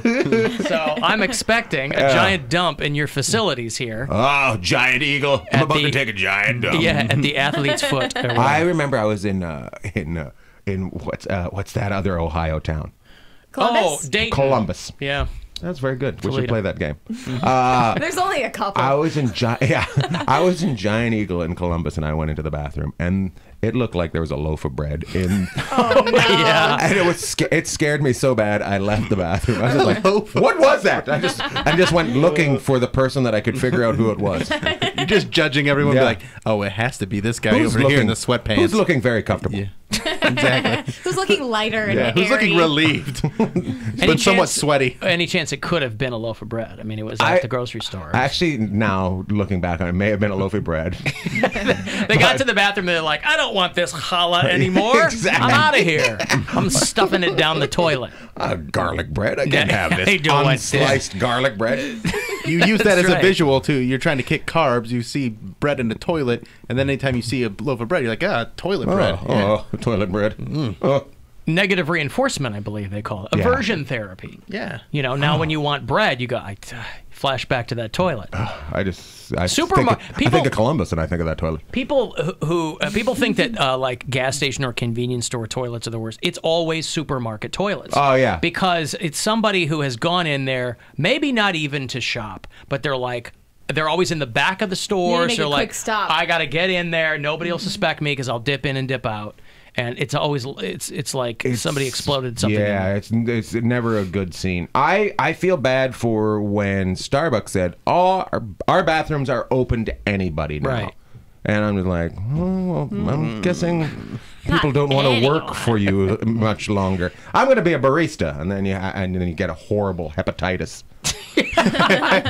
You want the nice hepatitis. You don't want the bad. No, stuff. you want the Pamela Lee. Yeah, the kind that comes and goes. The kind that keeps you famous. Yeah.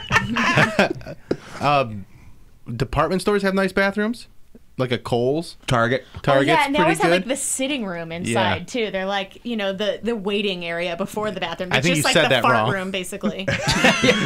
You left out a consonant. Of sitting room. Sitting room. People were ready to hit the button. No. You know where's a horrible bathroom? Home Depot. Oh, have you ever been to that one? Yes. Oh my! Because that's a lot of employees using that one there. A lot of employees and a lot of construction workers who just don't care, wearing gloves in there. They're already. And those are the people who make it to the bathroom. The worst part of Home Depot or any of those is the people who think the display toilets are hooked up. So there's always a deuce in one of those. Something awful in your bathroom. You've never seen that? Has that oh, ever yeah, happened? Yeah, No way. Sure. Yeah, just checking it out, sir. Someone that works I'm at Home testing it. Depot. Give us a call and let us know how often that happens. I'm putting a coiler into your coiler. Yeah. Hey, I don't see the plunger on this thing. I just gave it an upper decker. Airports are real bad too. People must be listening to the show. Who are these people? They're out there. Go home to your house and use your own toilet. There are people that just poop in their pants and like just shake the log out of their pant leg and just leave it Who wherever. does that? I'm sorry that I'm staring at you like this, but I'm absolutely disgusted. I mean, I worked at a Cold Stone Creamery ice cream place, and people would just That's poop what it sounds anywhere. like. That's what that actually sounds like. It kind of does, doesn't it? But yeah, I'd have to clean the bathroom, and there'd just be poop on the floor. I'm like, how do you, like, nowhere near the toilet? How did you miss from there to there? Yeah. You couldn't get it in. Have you seen the video of the lady in Canada? Oh yes.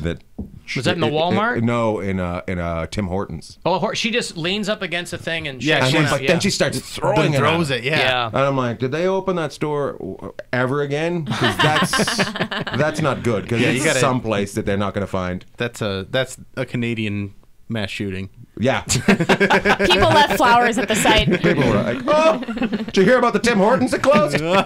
Too bad. We shall overcome. Thoughts and prayers. Actually, yeah, thoughts and prayers. And yet there was still somebody out back That's actually going, a great donut. Can I have those day-old crullers? Yeah. Somebody still would take them if you What's bought them. wrong with them? Wash them off. Yeah. That's my grandma.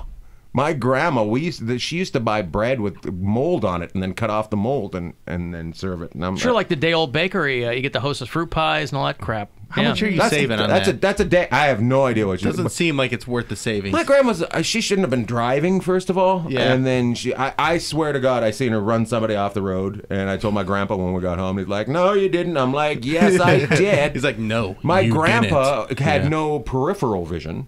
So he drove through, always would drive through stop signs because he'd never see stop signs for some unknown reason. He would ask me and my cousin Grant, because we'd fight for whoever we would want to sit in the back seat because that was the safest place to be. And then one of us would get stuck in the front, and you had to tell him when the lights changed. He had that bad a vision. Oh, God. Yeah, and he'd drive. And if you really want to give him a hard time, you just start yelling out wrong colors. Yeah. See if this old man can It's really blue. do it or not. Yeah. Purple.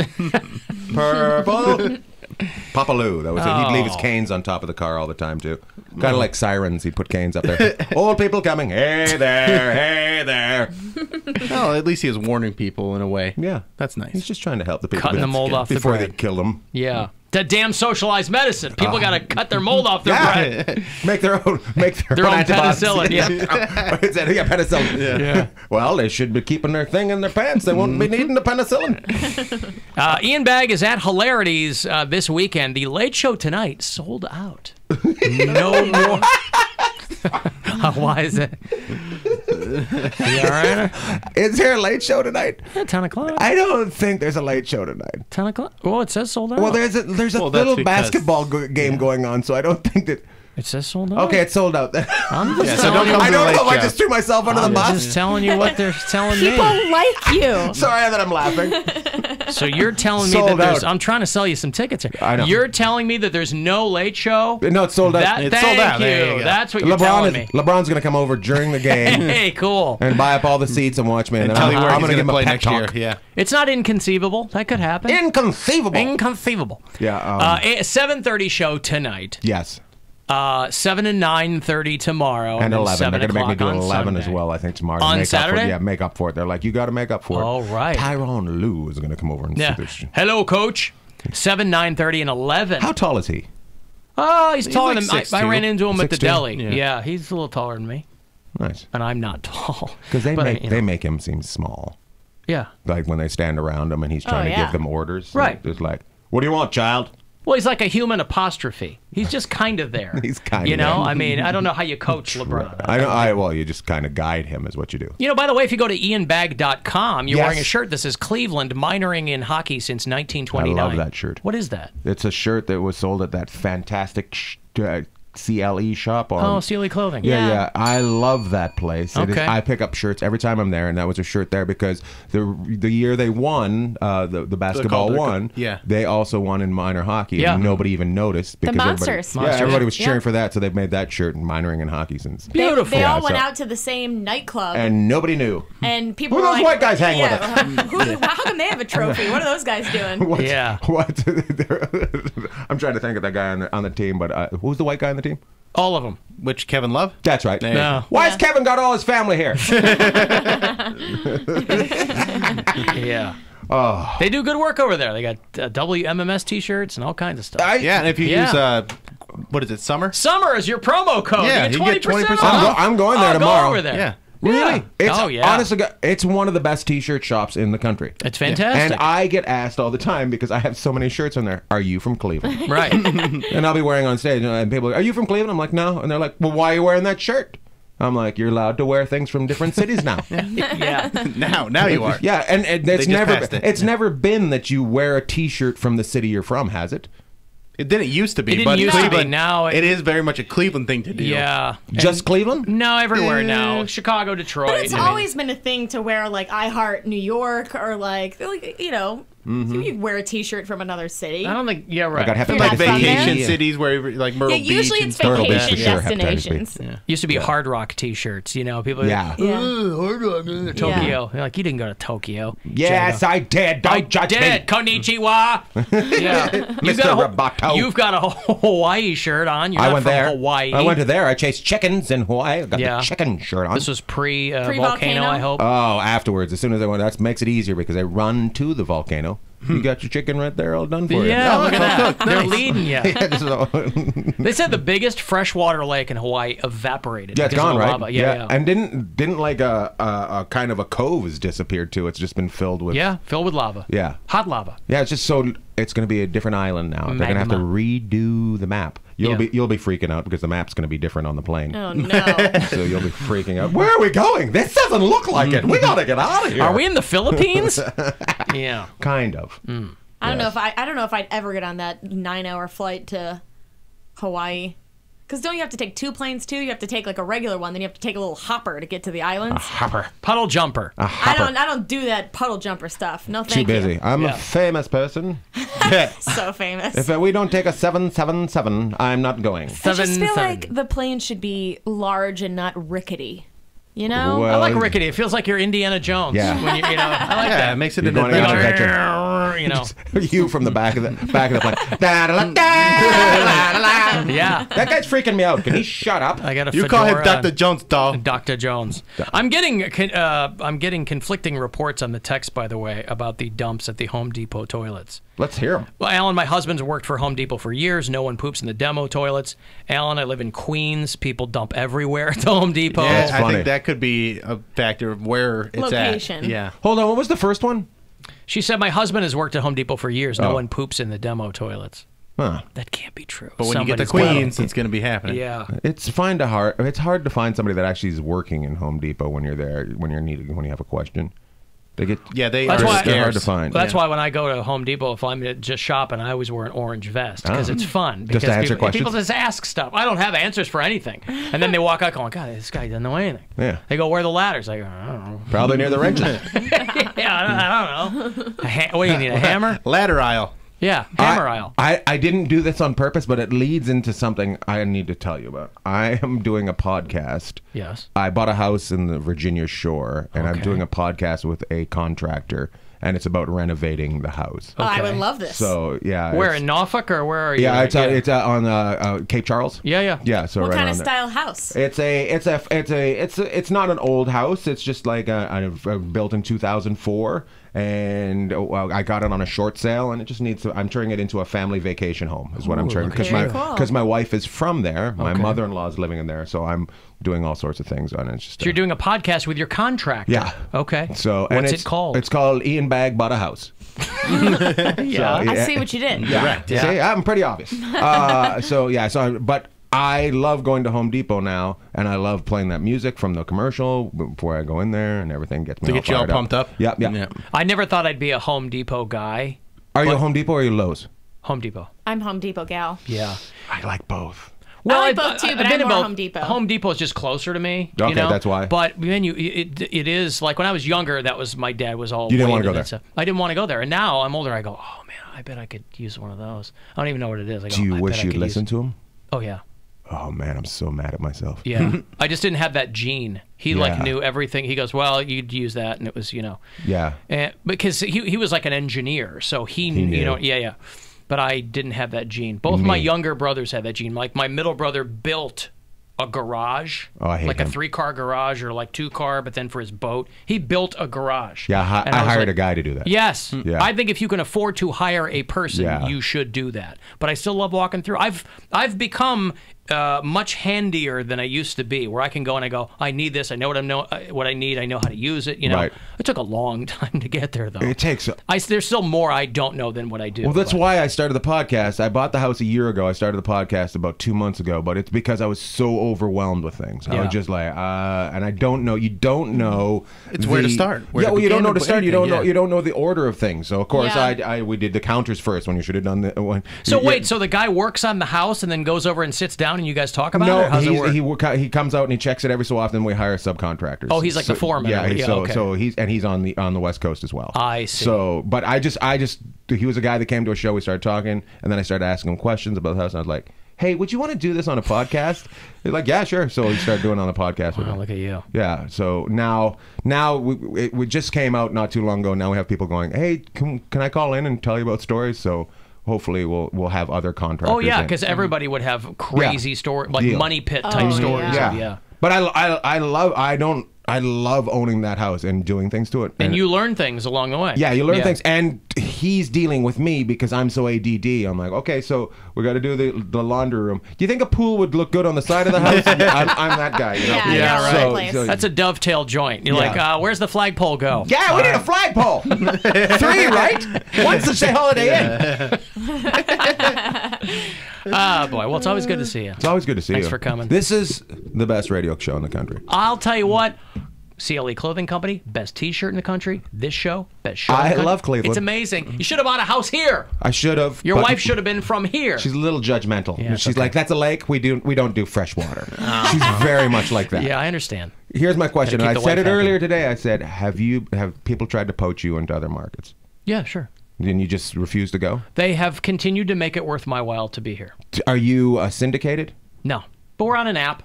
So it's real hard in the grand scheme of things. Mm-hmm. It's real hard to put an afternoon talk show on a radio station. It's We'd just, have to almost move to mornings. It's just not done. Yeah. So this is like you one. don't of- want to move to mornings. I've done mornings. No, it's too early. No, I don't mind it. No, it's crazy. You stay in the afternoon. No. So early. It's As long as so it's worth his early. while. So Yeah. early. I'll tell you what, before I let you go, I was at the dentist this morning and they had New Day Cleveland on. It was you and that Natalie Herbeck. Oh, she foxy. Yeah. She's That's so one sexy. because you guys were talking hockey and the Caps won the Stanley Cup and Yeah. they were against the Vegas, who took she's from Pittsburgh, so she was Yeah. rooting for Vegas because Marc-Andre Yes, Fleury plays she's for got a them. crush on him. Yeah. Yeah, she told me that. she's so I was like, cute. you could probably get him. and me? Oh, that's unbelievable. You couldn't be more different. Have you seen the picture of the lady at the game last night afterwards when She they flashed him. Yeah, Yeah, just, yeah. both of them out, damn. just holding them out there. Yeah. And I've seen video of it, and the guys coming with they've got the cup, and all of a sudden they stop and they all look, and they're like, yeah, Yeah, of course. It's awesome. Yeah, Stanley Cups. Hockey's the best. Yeah, Hockey's that's why awesome. hockey is the She's got best. him up against the glass. Sure, put him on the glass. Yeah, so they You probably know have those. what? They probably have those molded next to the butts in Vegas. That's right. Sir Mix-a-Lot said it best. Told you what to do. I like. Put him on the glass. All right, listen. Ian Bagg is at Hilarities this weekend. One show tonight. Sold out. 7:30 show. 7, 9:30, and 11. Yes. Tomorrow? No 11 show. Sorry, Nick will yell at me. all right. You can't tell the people there's an 11 show. And then he would crush you with his biceps. Oh, I can't believe. Is he the guy from that commercial?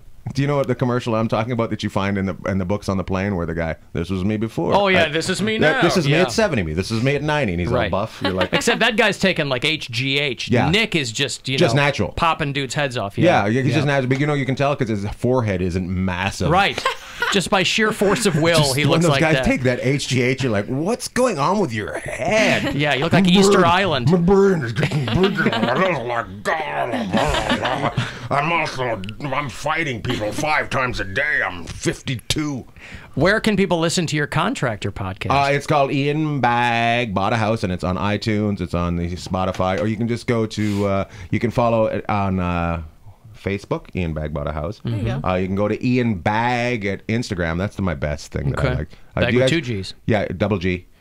Do you guys do Twitter? Yeah. I don't. You don't. I went looking for you to tag you today, and you're not on there. I just There's hate- like just there's got- an Ian Bagg fan account. Yeah, I don't know who that guy is. Right. And it ends up on a lot of things. I'll Probably be a I'll be weirdo. on those TV shows at Ian Bagg. I'm like, that's not me, guys. No, it's Do you guys mind not helping him? yeah. Please don't help. Yeah, I don't have a fan.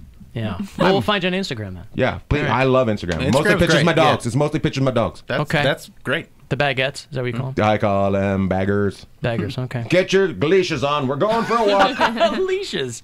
I tweeted out that video of the Capitals celebrating and the girl flashing. That's hilarious because they're literally like all turned around like, hey, look, there's Yeah. boobs. There's boobs right there. We just won the Stanley Cup, but They're they're like, boobs. They're so small town Canadian that we didn't think it was going to happen again. We're seeing them again. All right. Good to see you, brother. Good to see you. We'll see you next time. Ian Bagg Thanks at for having me on your Hilarities Black this Panther weekend. party. You got it. And we'll be back after this. The Alan Cox Show on 100. Well, in the span of fewer than 12 hours, Roseanne Barr lost her show on ABC, which was already renewed for season 2. It opened to massive ratings, but even when it kind of fell back to earth, it was still huge ratings. I mean, the finale was 10 million people, which in 2018 is a lot of people watching a show. People were very nostalgic for that show. Very nostalgic for that And it show. was really funny. It was a good show. I didn't watch the new one was good. iteration, but Yeah, it was funny. Yeah. It was good. But again, this is a classic case of you can't have it both ways. So Roseanne goes on some tweet storm this morning, and the whole kind of no secret at all was that the family in this iteration, they were going to be Trump people, and that the hook of the Roseanne show was that they were going to try to represent both sides, right? Her sister was a classic, they made fun of her for being a lib snowflake or whatever, and the Connor family, they were, blue-collar Trump types, whatever. But Roseanne herself has always been a weird kind of, somehow she turned into like some hard right type of person where, and again, this is a Jewish woman, so whenever she was tweeting like anti-Semitic stuff, I never understood that, but okay. And she was tweeting this morning about George Soros and Chelsea Clinton married his nephew, which is not true, and all this weird crap. And then she tweets that Valerie Jarrett, who was one of Obama's former advisors, and I think a friend from back in Chicago, Roseanne tweeted that Valerie Jarrett was what you got if the Muslim Brotherhood and Planet of the Apes had a baby. Always a great move to pull out the monkey card when you're talking about a black woman. And, of course, people went nuts over this. And the prevailing wisdom at ABC, which aired the Roseanne show, was always, well, you got to kind of let Roseanne be Roseanne, kind of echoing the whole way that people handle Trump with kid gloves. You got to let Trump She's be a Trump. kook, you know? You got to let Roseanne be Roseanne. Ku Klux Klan, I believe is what you're trying to say. That's the truncated version. That's of it. right. A kook, a kookly. And then ABC after this got so much heat and obviously became the story of the day that it became pretty clear that they were going to have to do something. And I don't know how. Then Wanda Sykes immediately announced that she was leaving the show. Before ABC decided to cancel it. She's one of the producers. A lot of great names on this show. They should have fired her and then kept the show going. Roseanne? Yeah. And Like get a killed new her Roseanne. off or something. Yeah, get like a new Roseanne. Recast her. Like they did with 2.5 Men. Her husband gets remarried. The Hogan family. Bring Sandy Yeah. Duncan in there with her glass eye. So Wanda Sykes, who was a producer and a writer on the show before the whole thing fell apart, said that she was not. She just tweeted, "I will not be returning to the show." But Whitney Cummings was a big writer on this. Norm Macdonald was a producer on it. Morgan Murphy, who's very funny. I don't know how many people know her, but she's very funny. So a lot of good people associated with the show. And I was thinking all the other people around Roseanne who work on this show and have to really bob and weave every time she does something like It's this. just so selfish. Like just a tweet like that, you know the climate that we're in, and it's just when you don't think about what you type, it's just so selfish because there are people that their livelihood is based around this show. That Like, DJ kid finally got back on television. Yeah. The blonde Becky, Becky, finally got back on television. Sad. They were set for another season. So then Roseanne tweets an apology that she was joking and it was in poor taste and blah, blah, blah. People weren't really having that because this is not her first time doing something like this. And it didn't seem like a joke. It seemed more like No, there wasn't a a comment. It's not really. It was a comment, whatever. And then hours later, ABC announces that they canceled Roseanne. They said we simply cannot move forward with Roseanne. So I think some people were surprised at that. Some people thought, well, maybe they'll just let it die down. But a show that's this, the season just ended. They just had their season finale. So it's not like there's more season 1 episodes that are going to air. So they just finished the first season. But my only thought in this was, she has a black actress who plays her granddaughter on this show. Be kind of tough explaining whether it's a joke or not, explaining it to that kid. Yeah. It's just so weird because the show, and we were talking about this in the office when we found out, Roseanne in the 80s and 90s was a very progressive show. It was a very real show, but it was very open to topics like that, like racism and treating people well, whether they're poor or rich or whatever. Like, it was always inclusive. And whatever happened with Roseanne and her going down this political, just going so far right and getting so angry about all these things and being so such a Trump supporter and all this stuff is very, very strange to me because she was such like an advocate for LGBTQ community. Well, and she was stuff kind of like trying that. to have it both ways. Yeah. Like I said, she had a black granddaughter on the show. They had another grandson who was a transvestite and all that stuff. So it was like they were trying to check the boxes of things that would bring all these people under one umbrella,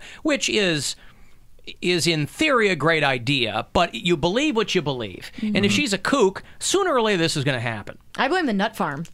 The macadamia farm in Hawaii. She was eating too many macadamia nuts and got to her head. I mean, the girl that played Sarah Gilbert's daughter on this, who amazing casting because she looks exactly like Sarah Gilbert.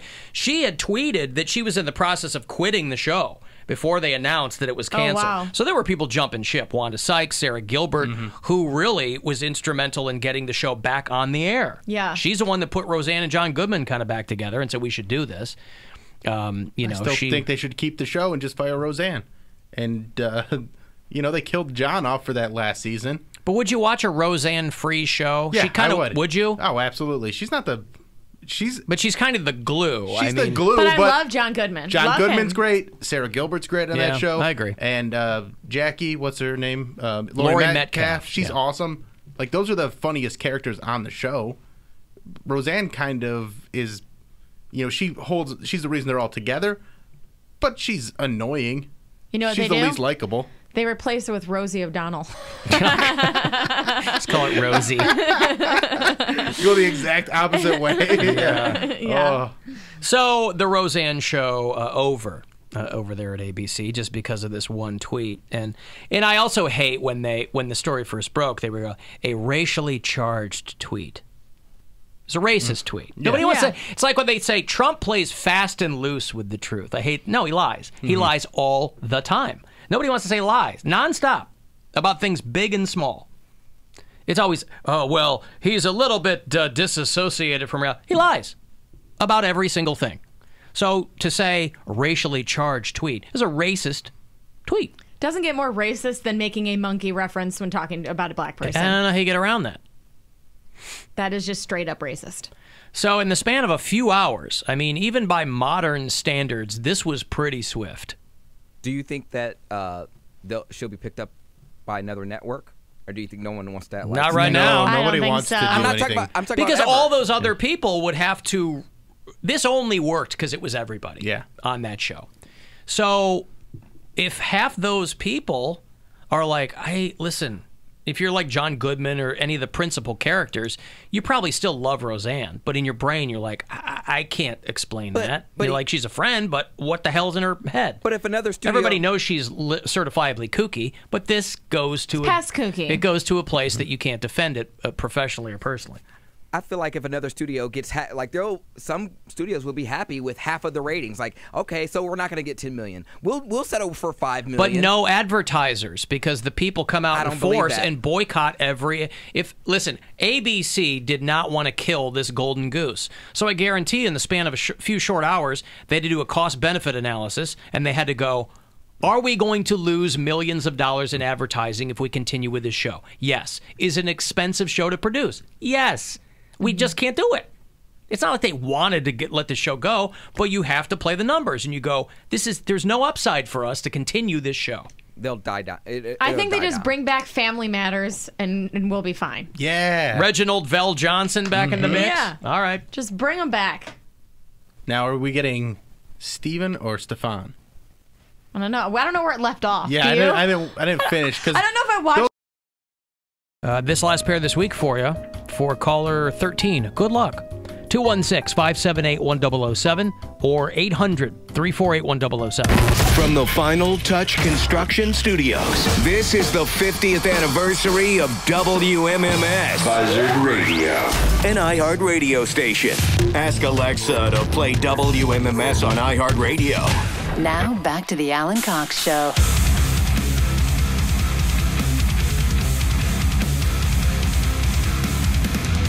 Closer to 5:20, Dr. Ryan Berglund will join us for another installment of Is It Red? He's a urologist from the Cleveland Clinic who comes to join us every couple of months when he's able. He's been joining us for, 8 years now, and he comes every so often because he's trying to get you guys to take better care of yourselves.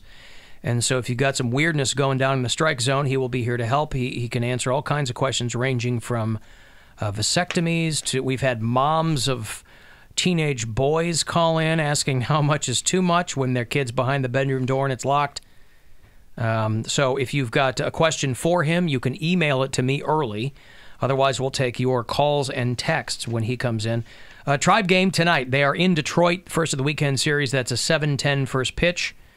So we'll get out of here in time for your pregame. And then Cavs Warriors Game 4 is tonight at home, 9 o'clock. So you'll hear the Tribe here on MMS. You will hear the Cavs Warriors on WTAM 1100. If you are listening to the show on the iHeartRadio app, let me know where you are. If you're out of state, I always like to find out where people are listening to the show. Tyler and Julie listen in Fort Pierce, Florida. John is in Scottsdale, Arizona. Jamie says she's the only black girl in Plymouth, Indiana.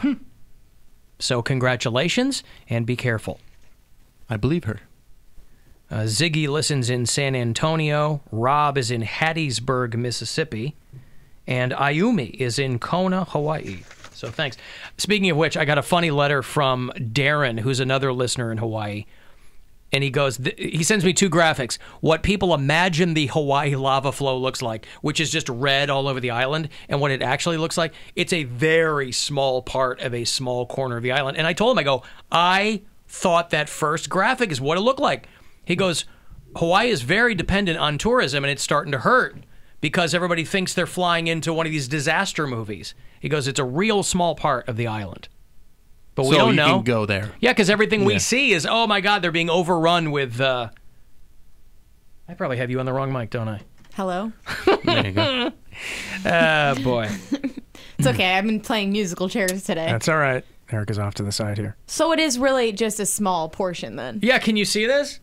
What people imagine the flow looks like and what it actually looks like. It's like a little inset there of, you know. Yeah. So he's like, the puddle jumpers are more like jets. Let Erica know. Okay. I just remember my parents went there for their anniversary, their 30th anniversary, and my mom was like, yeah, I was a little sketched out on the second plane because she's like, it was like us and 5 other people. Well, it's not the plane that gets you. It's the airport. Don't you remember Jamaica? It wasn't the plane that was effing us up. It was when we flew into that Jamaica airport and the gravel on the runway. Yeah.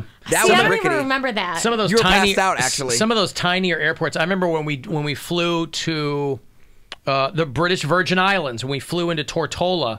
It's a small airport. It's a small strip. And Tiny. You were in one of those puddle jumpers. Yeah. Because we were going, like, you had to take one from San Juan to the BVI's. And it's one of those planes where, like, you got to tell them how much you weigh. Yeah. And don't Shut lie. up. And people are, you know, you got some girl in front of you. It's like 110. I'm like 110. You're like, my ass. okay, Yeah. That's a thing. No, Keep I us gotta alive. now I got to tell Oh, the pilot yeah. I'm 330 pounds. Even on commercial flights, they'll ask people their weights and move them around. They'll Yeah, you got to move balance the people. plane out. Yeah. But on those small puddle jumpers, That's how Aaliyah died. yeah, What?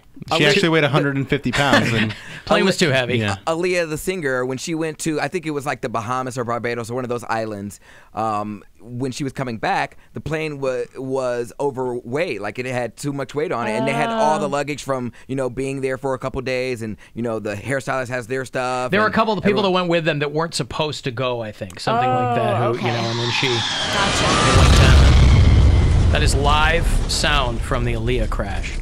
Yeah, I remember the one time I was coming back, when I was coming back from Canada, when I was dating that dude in British Columbia, and we were on this flight, there was like no one on the plane. Well, they started moving people around because they said the weight was really off, and I'm like, I was freaked out by that. I'm like, well, are you sure you got it right now? You know, now that you've moved all these people? And she's like, yeah, we think so. I'm like, you think so? I mean, I put my trust in people that fly those planes for a living because I'm like, they don't have to get you to the exact pound. Right. But they have to have a pretty good idea. Yeah, of they who just want weighs to what. make sure everything's going to be good. Yeah. And I'd rather you just be honest in that situation. Speaking of Aaliyah, I was channel surfing the other night, and Romeo Must Die was on. Remember that Oh, movie? Yeah, that was she a was great in. movie. With Jet Great Li. movie, and at the same time, I can surf around. I have like 500 goddamn channels. There's never anything on. I can surf around and find nothing. And then other times there'll be 3 movies on at the same time where I'm like, oh, God. Like New Jack City was on, which is one of my favorite movies of all time. Romeo Must Die, which I hadn't seen in 20 years. And, you know. Yeah, I recommend Red Sparrow. I had a serious decision to make. And White people problems. Watch Red Sparrow if you like that gruesome stuff. I like Jennifer Lawrence, but I got to tell you, she's starting to, she's squandering her goodwill with me. I think she's real good, but boy, is she in some crap movies. What? Well, like Passengers, that Chris Pratt Oh, yeah. junk that, you know. Yeah. So I think she's a real good actress, and I like her in things, but the movies that she does where she's supposed to lead the movie, Yeah. I don't know if she can do it. You put her in American Hustle, you put her with like other people. She's good in Joy. And it's real good. Joy sucked. You didn't like Joy? Ugh. I own it. I thought it was excellent. What? Yeah. What? I thought it was pretty good. No, literally, I can't. What? Hey, speaking of volcanoes, there is a guy, and he wants you to be very careful about this whole thing, so I'm going to play what he said for you. He is almost positive that the Democrats are going to try to steal the midterms by creating hurricanes so that Trump will lose. Wait, what? I think he's talking about the 2020 election.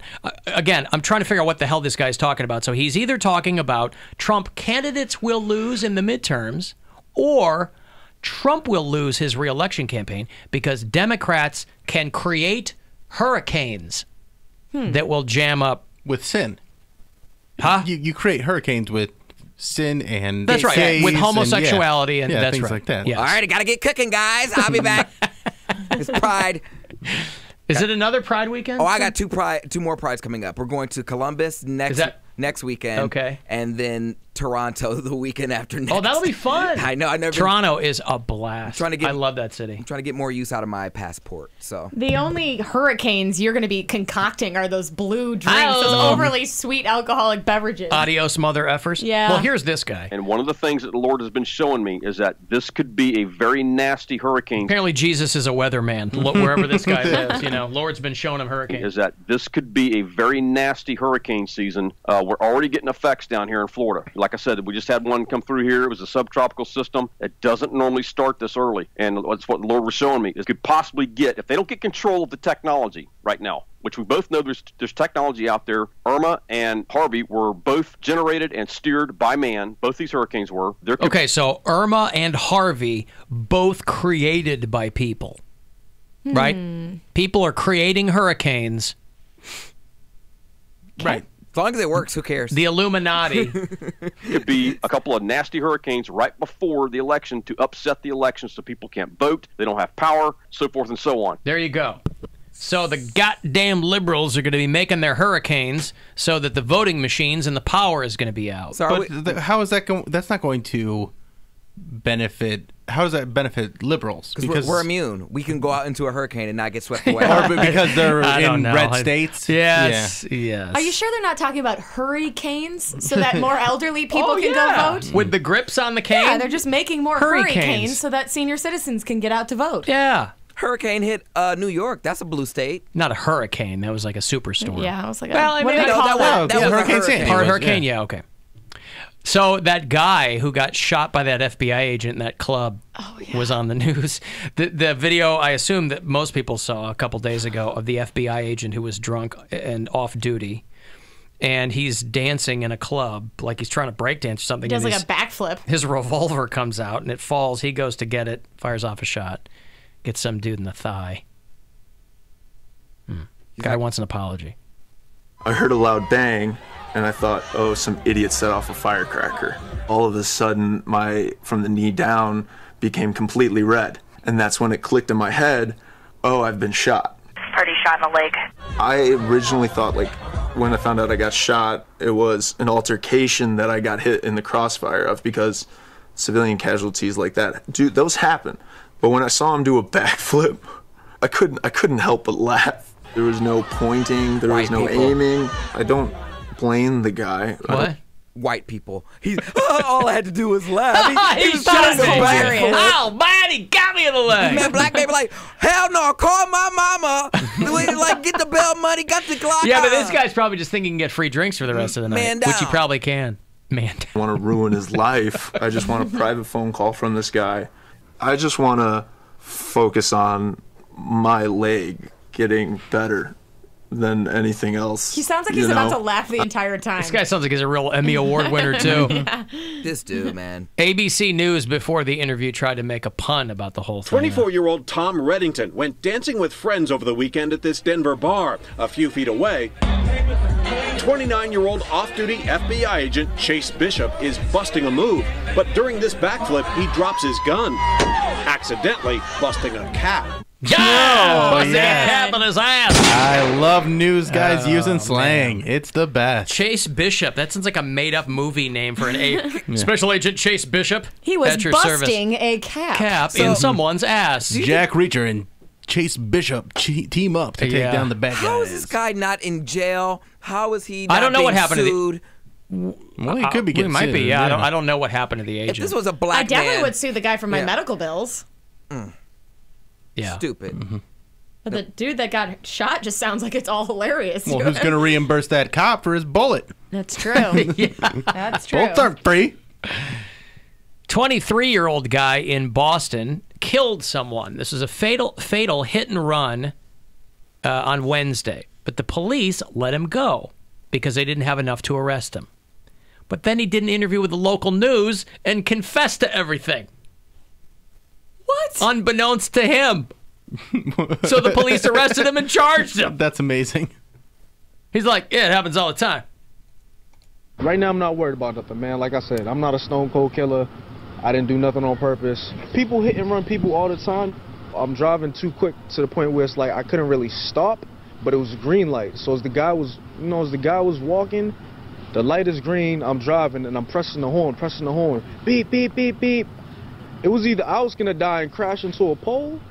So what happened is what happened, man. And it wasn't intentionally. Accidents happen. All it was an accident. I was scared and worried because I didn't know what could happen. You see what I'm saying? So that's why I left. I said, God forbid, I hope, he's okay. They released me because I'm not guilty. I'm a real gangster, not a bad way. I'm a gangster because I help out the community. One of those helpful gangsters. This happens all the time. I don't know what to tell you. Anyway, see you later. Yeah. I like that. I think it is crazy. Although I'm really not surprised today that there are some sick people out there. Certainly, this takes the cake. Wait till I tell my son. He's going to crack up. Oh, Boston. I love you. I love this. I love all the articles about if they hadn't traded Kyrie Irving, Cavs they wouldn't be in such bad shape. He'd still have wouldn't knee he still surgery? be hurt? Yeah, he'd still be hurt, wouldn't he? Yeah. I don't know. I mean, we might be in a better situation, but he probably would have still gone down with the knee injury. So there's that. Probably would have been in worse shape because all we would have had is Kyrie and whoever, we still like Channing Frye. I don't know. It would be about the same. Yeah, we wouldn't have some of the younger guys. Is he still around? Channing Frye? No. He got traded to the Lakers, and now he's a free agent. And follows me on Twitter. Free agent? You mean they don't pay him anything? He can sign with another team, Alan. Why wouldn't any team snatch him up? You get a guy who will work for nothing? No, he's not. Oh my God! You gotta keep. He needs better representation. His agent works for free? No. I got to get my agent to work for free. Oh, man. Alan Cox Show sports coverage. Yeah. Thank you. My agent works for free. All right. Let's talk some penises. Dr. Ryan Berglund is here. It's about that time. It's about that time. He is going to join us shortly for our Is It Red segment. If you've got an issue going on down there, guys, you might need his help.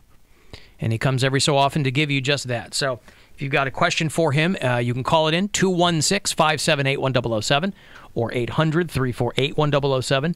You can text 35192 or you can email me at AlanCoxShow.com. The Alan Cox Show on 100.7 WMMS. And everywhere you go on our free iHeartRadio. Hey, everybody. Welcome to the Side in the DMs special edition, where I'm here with Jeff Davis from Connected Comedy. How's it going? And we're doing Comedy Connected. Whatever, dude. You didn't pay me that much. So we're doing a show together Saturday, July 21st. You want to just give them some details real quick? Yeah, absolutely. It's a show for the Ohio Suicide Prevention Foundation and the Adams Board of Cuyahoga County, their Suicide Prevention Coalition. We're trying to raise... And we're not just doing the show for them. We're doing this as a fundraiser for them, correct? Fundraiser for them, correct. Yeah, absolutely. Thanks for stopping by, Jeff. Can't wait to perform with you and be a part of this. It's July 21st at the Lakewood Civic Auditorium, and tickets are on sale at standuptogetherohio.com. It is standuptogetherohio.com, an evening of comedy to honor Nick Ramsey. I'll be headlining. Mike Polk Jr. will be there, Mary Santora, and more. There's going to be so many great comics, so make sure you get those tickets. And if you have any questions about being a sponsor, go ahead and email Jeff at standuptogetherohio.com. Hey everybody, welcome to the Side in the DMs. My hair, I'm getting it cut. I'm getting it cut before the comedy tour. So no more perm? No perm for the comedy tour? There's not going to be a perm for the comedy tour. I can't stand what it looks like right now. It's too, like if I put stuff in very it. Kramer-ish. It's just so, it's too long, and it's like most of the curls have grown out or they're coming out, so it doesn't even really, like, this is kind of just what my hair looks like when it's longer, and it's just driving me nuts, and I don't like it when it's this long. So yeah, I'm going to get it cut. Because like I style it in the morning, and then it just puffs out as the day goes on, and so I'm just very annoyed with it. So I'm getting it cut. Deal with it. I fulfilled my bet. I did it anyway. You were telling me that all you did last night was watch Basketball Wives. Well, I got home, and by the way, side note, my roommate and I have reached peak friendship. We're showing up at the same place. Like we go to Liquid Planet and they have good smoothies and good food, and I was just like, food is good. I really like that. I was like, I think I want to go there, and of course, as I pull out, my roommate is pulling in. I'm like, damn it, man! I was like, we're super gay, we're super close. Anyways. So I get home and I have my food and my smoothie and I'm watching Basketball Wives. Now, if you don't know about Basketball Wives, I don't know anything about it. I never watched the episode. The executive producer of that show and the creator is Shawnee O'Neal, which is Shaquille O'Neal's ex-wife. So she pretty much is like the ringleader, and has all these bitches there, flaunting mothers. Sure, flaunting their wealth and they got to make it's a housewife show, so you got to make it drama filled. Yeah. And I was just living for it because it's immediately the first episode, like, this chick slept with your ex-husband. And I was like, here we go. But why, like, everybody sleeps with everybody. Like, that's like the world. Why is it such like a big deal when they find this stuff out? Like, why did none of these people have skills on how to just be, like, adults? I don't know. All I know is... Like, if I find out someone slept with someone that I also slept with, I'd be like, okay. But there is friendship. Like, it's just like bro code. Like, that's like you sleeping with one of my ex-boyfriends. No, I don't think that would happen. Never say never. But yeah, I just don't get the, like, if you're running in certain circles, you're hanging out at the same places, that crap's going to happen. And none of these people have, like, a very high moral compass where they're, like, above any of that stuff. They all do it. So I don't know why they act like they're so outraged when it happens. Because it's a reality show and you want to promote yourself in the best light, and sometimes but why you do you enjoy watching that stuff? Like, it's escapism. I like it. It's so contrived, though. I can't escape in something that is that phony, like that false outrage. Like, that stuff makes me nuts. I don't know. Like, I kind of got into. And the women are pretty. They have money. Yeah. They have fat booties. So I don't know. I just find it fascinating, and they live the lap of luxury, and they're banging rich athletes, which is something that I aspire to do one day. Banging rich athletes, but you have to get athletes to be out. That's the thing. No, I don't. They can be on the DL. I guess you actually might be able to make more money off of them if they are on the DL. Extortion. I really just kidding. I'm curious as why, like, we would not be friends if it wasn't for this show. Probably not. You're pretty like some of the things you stand for. I'm just like not okay with. I mean, I wouldn't do it. I wouldn't have to extort anybody because they would know I had the upper hand. Would you be happy if you and Kevin Love actually hooked up? Would you extort him, or would you just be happy with it? I would just be happy with it, and if he told me not to say anything, I wouldn't. But he would know that I knew that, and it would always be in the back of his mind. So I'm just like, oh my gosh, I don't know how I'm gonna pay this light bill. So you would extort him? No. You just said you would. I didn't say I would. No, you'd be like, how am I going to pay this light bill? I said I would just tell him, like, we'll be on the confidant friend level. I'm just like, hey, Kevin, hey, bro. Like, I'm just conversing with you, and, like, I'm just so broke. I can't even believe this. I don't know how I'm going to pay this light bill. It's not like, pay this light bill or I'm going to out you. Yeah, but you're implying it. Yeah, you're... That's not implying anything. Yes, you are. Extortion is, do this or I'm going to do this. I'm not saying anything. No, you're doing it in a very passive-aggressive manner. This is the Christian on the show, by the way. This is the one that... Get me behind me, Satan. Yeah. And if you don't, I'm going to make sure I take your money. That's you. I'm not even going to go there. I almost said something that would send me straight to hell.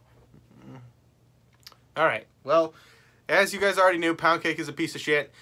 Welcome back to the Alan Cox Show in just a few minutes. All right. We're back. Avicii.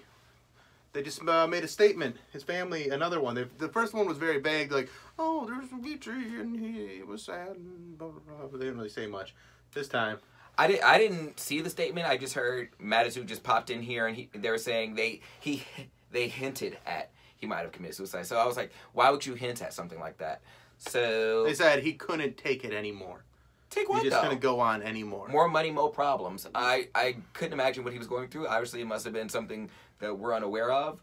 But it just scares me for people who want to be successful and they think that they see the glitz and glamour and you traveling from city to city, hosting these huge shows. These are like tormented individuals. Like the most time they probably feel alive is probably on the stage. Or maybe not. Maybe they're on whatever. I think that's what happens is once they get to a certain point, that relief that being on stage doesn't work for them anymore. Doesn't bring them any joy anymore, and then they turn to drugs or alcohol, and then they kind of go down this downward path, and then before you know it, Avicii goes bye-bye. So there's no wake me up anymore. No. It's all over. It's just all over. I've never thought about being, that big and be so, like, what do you do when you're fulfilled? When you've done everything you probably wanted to do. This man has won Grammys. He's traveled all over the world. Well, he's met all here's the types of thing. people, all types of venues. People will probably feel like, what else is there for me to do? There's balance is what makes people truly fulfilled. Being truly fulfilled is not letting your career or your job or just one thing be that thing that makes you happy. You look at people that are genuinely happy, and there's balance in their life. So you get to a point with your career where you're like, okay, I'm happy with this, and I'm going to keep going, but it doesn't become your focal point. And then you have family and hobbies and friends and just self-love that keeps you balanced with that stuff. Because a lot of people that get into entertainment business, it's all for this one thing, and when they get it or whether they don't, you don't learn how to cope, or you don't learn how to balance the rest of your life. So you go all in and then you get success, and then you realize that success isn't what you thought it was going to be. It's and subjective. then you fall off a cliff. Yeah. And then there's there's plenty of people that get that success and they're like, oh good, I have success. That allows me to have more balance in my life because I have money to do so. You just got to know who you are before you get into this business, because if you don't know who you are, you might end up being somebody else and you might not like it. Or you have to accept the limitations of certain things, or just accept what... There is no limitations. There is. We have a celebrity as a president. There are... Clients call 1-800-ELP Ohio. Accident in the left shoulder, 480 west of before West 150th. Slow from Tiedemann, also downtown Prospect Avenue at East 30th. An accident on the Jennings North before West 14th in the right shoulder, and on 271 South after Richmond, backing up to Chagrin. I'm Olivia Musica in the traffic center. This report is brought to you by Conrad's Tire Express and Total Car Care. Right now at Conrad's, it's Summer Fun Days. Get a $50 or $70 reward card with the purchase of any 4 new BF Goodrich passenger or light truck tires after submission. 37 locations to better serve all your automotive needs. Yo, what up, Alexa? What up, bro? Play WMMS on iHeartRadio. I got you, fam. It's time to give stuff away. Alan Cox, baby, giving stuff away. Give stuff away. Okay, Sunday afternoon, we go out to Massac Woods for the 4th annual Alan Cox Show Foot Golf Tournament. Now, we were out yesterday, so the last 2 slots on Pound Cake's team are going to get filled right now. His team, the Putt Pirates, have never gotten a championship. They're winless in the 3 years we've done it. My team, the Grass Kickers, we've grabbed 2. Bill's team, Manchester Hair United, has grabbed 1. So we're going to get 2 last people to play on Pound Cake's team, and hopefully he's counting on you to drive him to victory. Frankly, why not? Pound Cake, what numbers do you want to take? 14 and 15. 14 and 15. Make it count. And we'll see you on Sunday. 216-578-1007 or 800-348-1007. Just consider us your earbuds. Jesus, who writes this crap? The Alan Cox Show. On WMMS.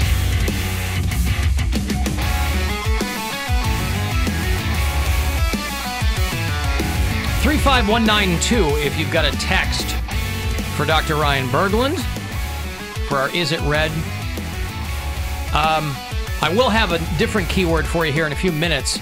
We're still giving away trips for our iHeartRadio Music Festival before they go on sale. You can get yourself to Vegas. It is September 21st and 22nd at the T-Mobile Arena. So I'll have maybe 7-8 minutes here. I'll have another keyword for you. Dr. Berglund, hello, sir. Hey, long time no see. Long time no see. Dr. Berglund, for the new listeners, he's a urologist in the Cleveland Clinic. He's tops in his field. I imagine, and I've been in your office before, but I imagine that it is From time to time, if one were to return to your office, you'd see even more plaques and notifications and all kinds of trophies. Plaques everywhere. Plaques. Trophies. Trophies. Are there any kind of vasectomy trophies, like, best job or, any inter-office accolades that that? We almost need to turn that around, give the guys who get the vasectomy a participation trophy. Yes. They did a good thing. Yeah. That's a great idea. Prostate exam, give them the gold finger or something, Have something made up. I don't know. So if you've got a question for Dr. Berglund, now is the time to ask that question. You can call it in 216-578-1007 or 800-348-1007. You can text me your question. You can email me your question, which a lot of people prefer to do. Even on condition of anonymity, that's fine. It's alan@alancockshow.com. Is it red? Does it itch? Does it hurt like a bitch? Is it red? Is it red? Is it red? Even for myself, in anticipation of when I know that you're going to be coming in, I'll set aside stories that I've found along the way, too. And I found one the other day that said that California is on the front lines because STDs are, again, we're in the hot zone. Like, I don't know what constitutes running rampant throughout the country. I figure they're always out there. But all these stories, STDs, STIs, whatever they call them now, rampant in the United States. And even worse, resistant infections. So things are coming back that have been gone for a while, like gonorrhea. Yeah. Gonorrhea had essentially disappeared. And pubic hair. Trying to make that a thing again. Well, we were having a couple of people called in the other day, and we were talking some bestiality story, laws that vary by state. And a guy calls in, he goes, "Well, I think syphilis came from sheep." And I was like, well, that sounds like, AIDS came from monkeys. But then I Googled it, and they were like, there's some strains of things that can pass from animals to humans that go beyond swine or avian flu. And there was some thread through there between sheep and people. Yeah, a lot of these viruses do jump species. I don't know personally. I don't know the exact source of syphilis. So, there was always that theory running around that syphilis originated in the New World and went to the Old World with the Columbian Exchange. Okay. Columbus, and I don't even know if that's true or not. Somebody I'm sure is going to call in and tell me I'm wrong. Right. But yeah. So these are stories again. By the way, because they're resistant, right? Because you can't just go get a shot. I mean. So gonorrhea is a bacteria. So antibiotics work against bacteria. They don't work against viruses. Right. And traditionally, gonorrhea has been very sensitive to antibiotics. So it used to be a terrible problem. And then modern antibiotics came around and it basically disappeared. There was this, people had the drip. I actually have in my office an antique, I guess it's called an antique. Looks like a jockstrap that was designed to catch the drip that came from the penis. You have some strange collectibles. Yeah. I've got some bizarre Worst ones. museum ever. Yeah.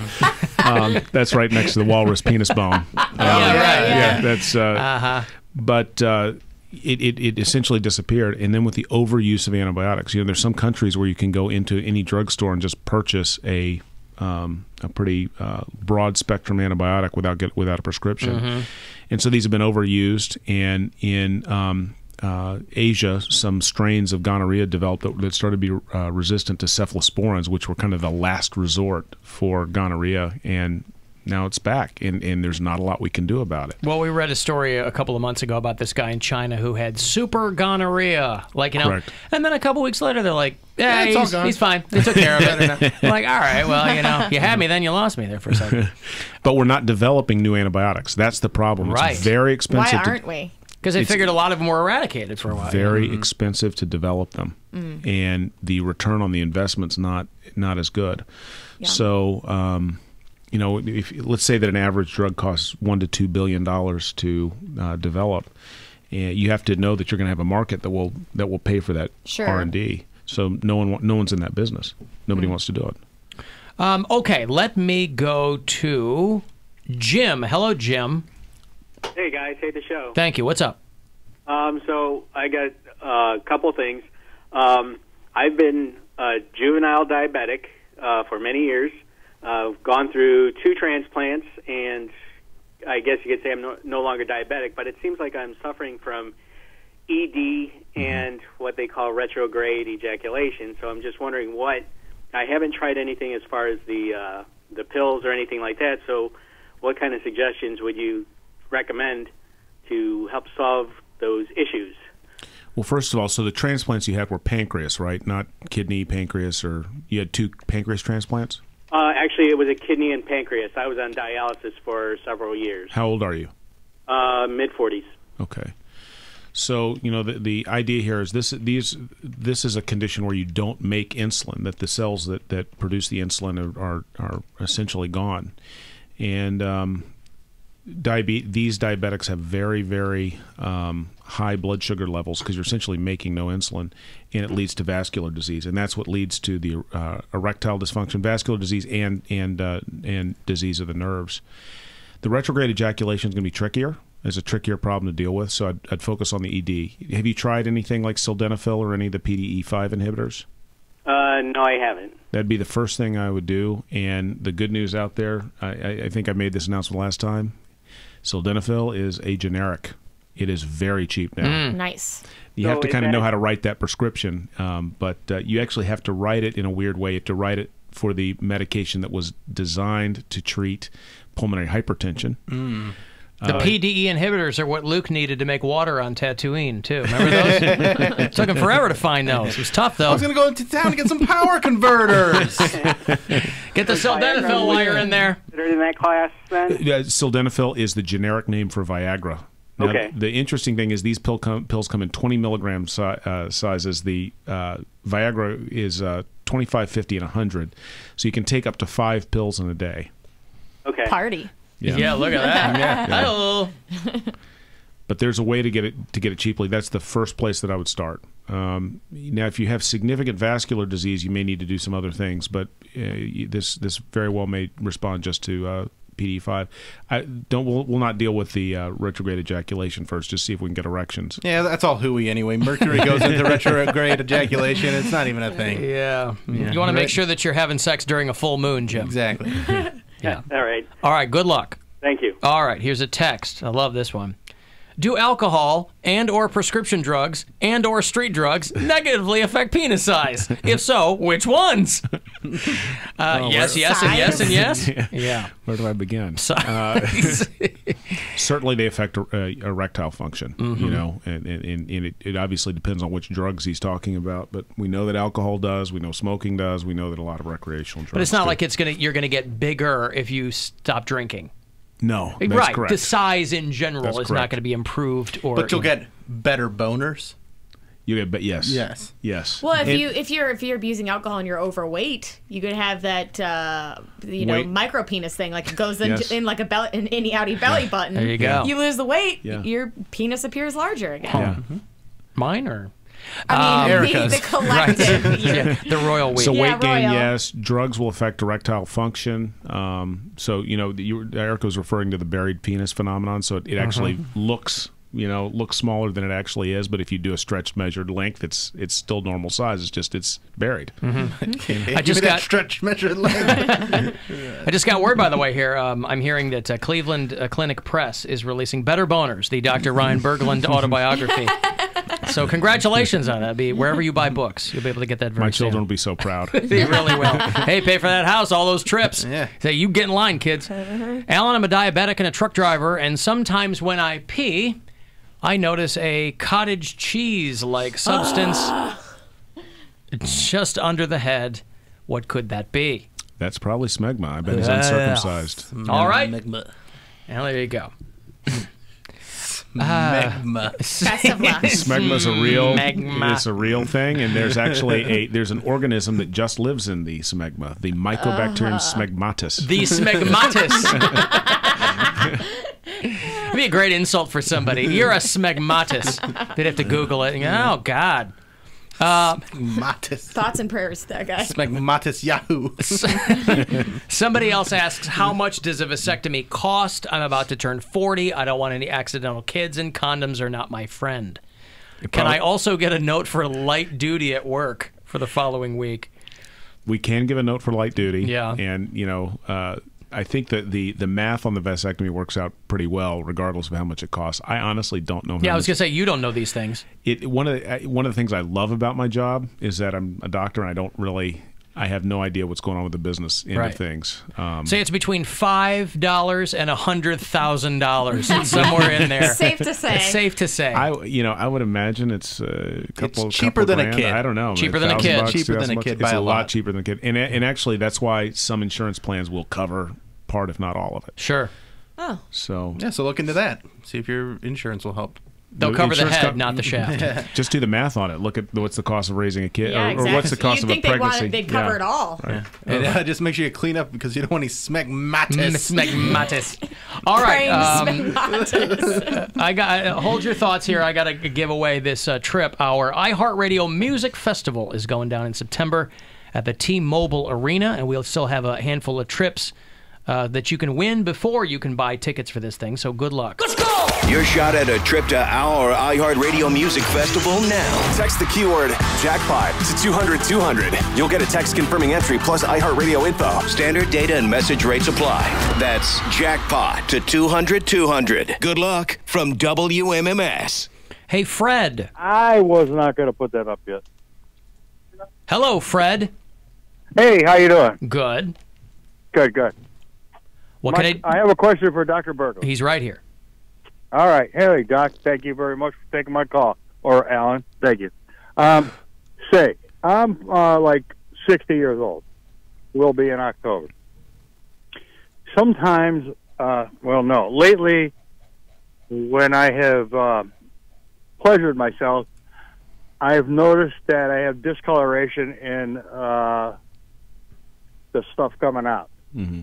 It's looking towards a brownish and sometimes even as close as a dark reddish maroon. And it kind of scares me like it's blood. It probably is. Or you're rusting. It's probably blood. I'm rusty. It is probably blood. That's a condition called hematospermia. It's actually fairly common. It is usually from the prostate. It usually is a benign condition, although if it's a persistent condition, we sometimes look into it. There's a medication that we can put you on that will oftentimes cause it to go away. But it does sound like you have hematospermia. That is usually a benign condition. And benign is okay? Benign means non-cancerous, not to worry about. Means you're going to live, Fred. But I want to be very cautious in making sure that the difference between having blood in the ejaculate and blood in the urine. Blood in the urine has a visible blood in the urine has a 20% chance of being a bladder cancer. So not having anything like that at all in my urine. That's good. That's a good thing. Just during this, and I now do I schedule the appointment with a urologist, or is my internal doctor good on this? I would start with your internist because it could be a very simple thing to resolve. And I'd start at CVS, see what they say. Yeah. They'll say, crack away, Fred. just show them one of your brown loads and be like, what's going on here? Hold it up next to a sample and a swatch. Like you're shopping for paint. It's Home Depot. Yeah, does it look like this? You're okay. All right, good luck, Fred. Alan, this is a letter. Checked myself into the ER a couple months ago. I had a CT scan and was told I have a congenital hydronephrosis. Yes. Okay. Saw a urologist. I have a cyst in my ureter. I'm 27, and the urologist has no sense of urgency about getting surgery. I talked to a nephrologist friend. She said I should get a stent ASAP. I need another opinion from Dr. Berglund. Having surgery or wait it out if it's not causing me any pain. Now, of course, I've got the limited information that I have right now, but hydronephrosis potentially can represent a blockage of a kidney and potentially can mean that the kidney's not working as well as it should. And so a stent would be a way. A stent's just a tube that allows the urine to flow from the kidney down to the bladder. There are some tests that can be done that can prove or disprove whether or not the kidney is obstructed. If the kidney's obstructed, yes, you do want to get it unobstructed. Now, a stent's kind of a temporary thing. There's usually a surgery that you can do to fix that problem. But I don't know all the details, and there may be a reason why there's no urgency there. But that is something that I'd look further into. Okay. Hey, Dave. Hey, Doctor. Hey, guys. Thanks for the show. Appreciate it. Hey, I had a high PSA for about 2 years at 7, and finally my doctor wanted to not do the biopsy. Let's wait and watch. Mm-hmm. So we came to an MRI down in at the Cleveland Clinic, Okay. and it came back totally with nothing. And I'm free, but of course my PSA is still 7.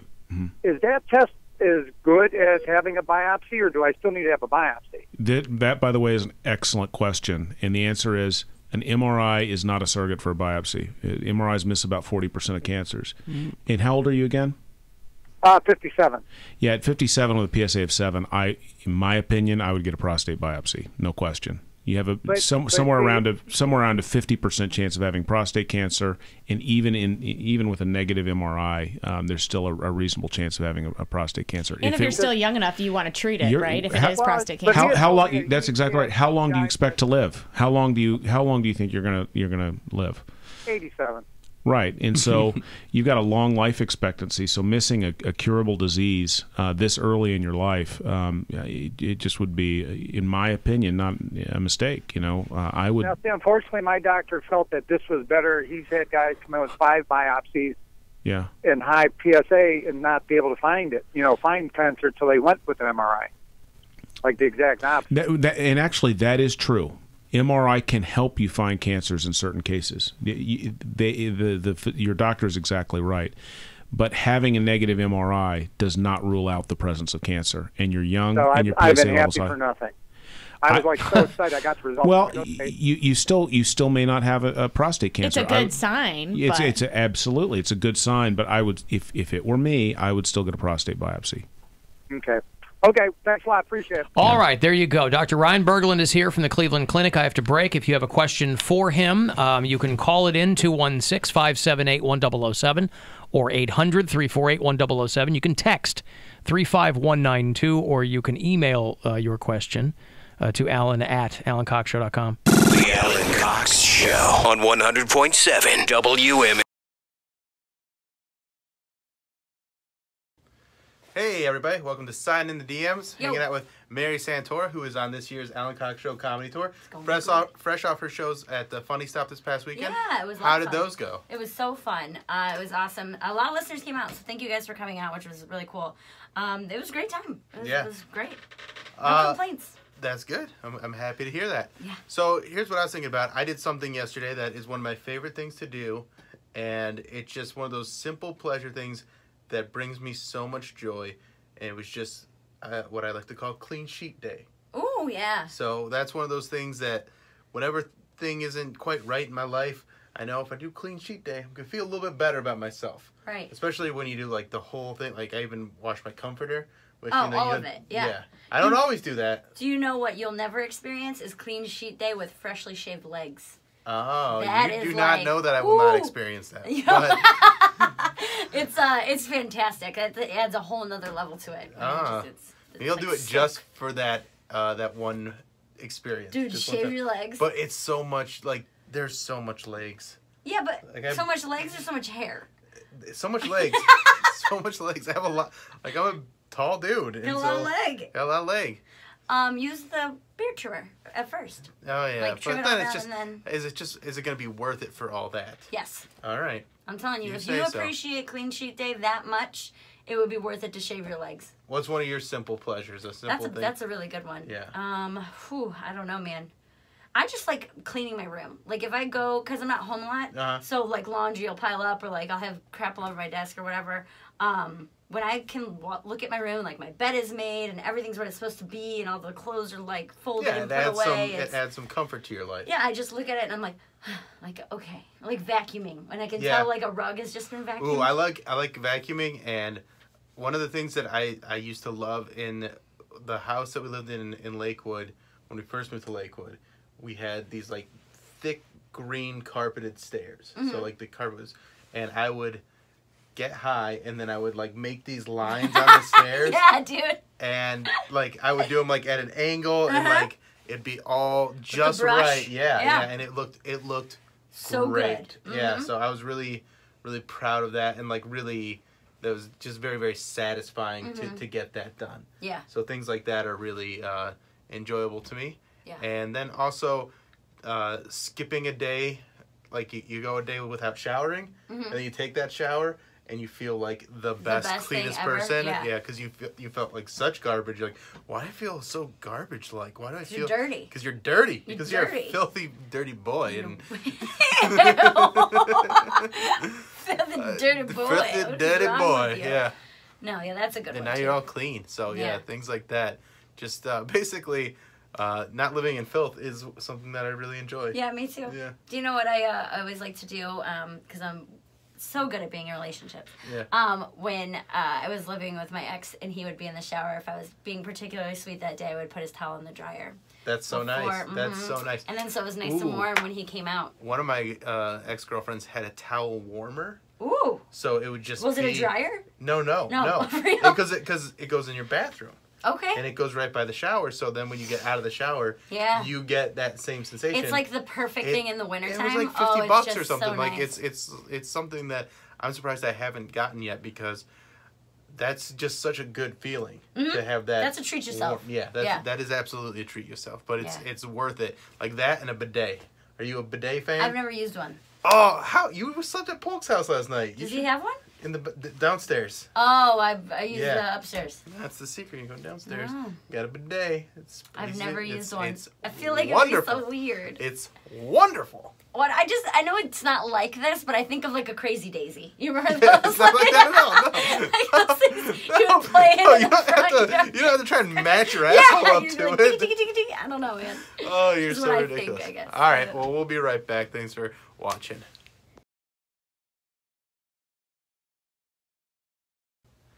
All right, we're back. Signing the DMs. We got the whole crew plus Mary, which is always fun. Hello. Mary Santora Comedy on Twitter. On Instagram. Mary underscore Santora. Santora I on know. Twitter. I wish I could. But make sure you follow her, because that helps raise her profile. That helps her get out there more. So I'm only 6,000 people away from swiping up for tickets. yeah, so she needs tell all your 6,000 friends. followers. I think we should be able to make that happen. And you know Pound Cake, of course, at Radio Cody B. And then I'm at Bill Squire, because I keep it simple, unlike these two. I can't. Well, I've been doing this for a lot longer than you I guys. get it, but it's one of those things where the name is already taken, so I can't. You gotta buy someone out. I don't have money. Just offer them something. They probably don't know who is this Mary Santora famous. Not yet. It's offer her $5. This is like I'll $5 give worth you right now. $5 for my Twitter handle. Yeah. Just make a bid. Whatever. I should. Most you can say is no. Right. So last night I was talking. Mary was on the road all weekend, Mm-hmm. and when you're on the road, you rely on other comedians that are also on the road. Yes. To keep you sane. Correct. So whenever you have like a long drive, you chat, and I was kind of using Mary this weekend while I was in Dayton, but using her. Yeah. Using her Yeah. as my I need someone phone to call. talk to. I'm so Yeah. tired, or I'm tired, driving. I'm bored, I or I can't, just yeah. need to pass the time, and I just it's nice to have that, and I've had that with other comics in the past, like where we would look at each other's schedule just so we'd know Like when to we call. call. Yeah, and like, for sure. I'd call up like Matt Bergman, be like, "Hey, driving day," and they'd have Shire's one of them, Mhm. and I would just talk for hours at a time to these dudes while I was driving through the middle of nowhere. Right. It's a lifesaver, dude. Oh, like for when you're sure. tired at 2 a.m. and you have 3 hours left, you're like, God. You're I need texting to... and driving? No, on the phone. on the phone. You're talking. Phone calls. Yeah, like Oh, wow, old yeah, that's people. Yeah. non-existent anymore. Right. Wow, okay. Unless you're A road on the comic. road, yeah. That's a good person. If you're Yeah, on that's the a good road, friend. it is a lifesaver. And I was telling, I've kind of put the drama out there of my relationship, and I think I've finally gotten to a point where I'm ready to move on. Like I've gotten the closure that I need. You got closure. I and was I'm very happy for you. Happy about that whole situation. Good. Because it's one of those things where there's still a lot of feelings there, but it's absolutely clear to me that there is no future for the relationship. But what defined that, though? I don't know if you want to get into details, but like... It was just... was it a conversation? Was it like an awakening or what? It was a meeting, like we not a meeting, but like we had dinner together, and there was just things that happened during that dinner that reminded me of all the things that, there's a lot of great things about her, and she is a great person, but there's a lot of things that don't match up in who we are. But who planned to do the dinner? Was the dinner? She invited me to dinner. Was it like with the intentions of like salvaging the relationship? No, I think it was just we hadn't seen each other in a while, and yeah, we're exes. Right, right. But But it's not bad to meet up if it's been a month or 2 months or whatever Yeah. it's been, and kind of just. But it hasn't been that long. See how the other person's doing. I mean, since we broke up is one thing, but like, I mean, we're living together, and I haven't lived there for 2 weeks, and I haven't seen her in about 2 weeks, and we just had a meetup because there were still a lot of feelings there, and I feel like it is moved from the point of it being a thing that might happen again to a thing that is done, and I think we're both ready to move on. And that's the thing. Like, I feel like the dinner is something like, you would think like, oh, well, there's still that small percentage. Like, when I was in college, if there was a dude that was done with me or I was done with him, the last thing I wanted to do was, like, go to a bar and see him. He's out having fun with his friends, like, enjoying his life without me. Right, like, but oh, my... different. But that's not what we did. We met each other to have dinner together.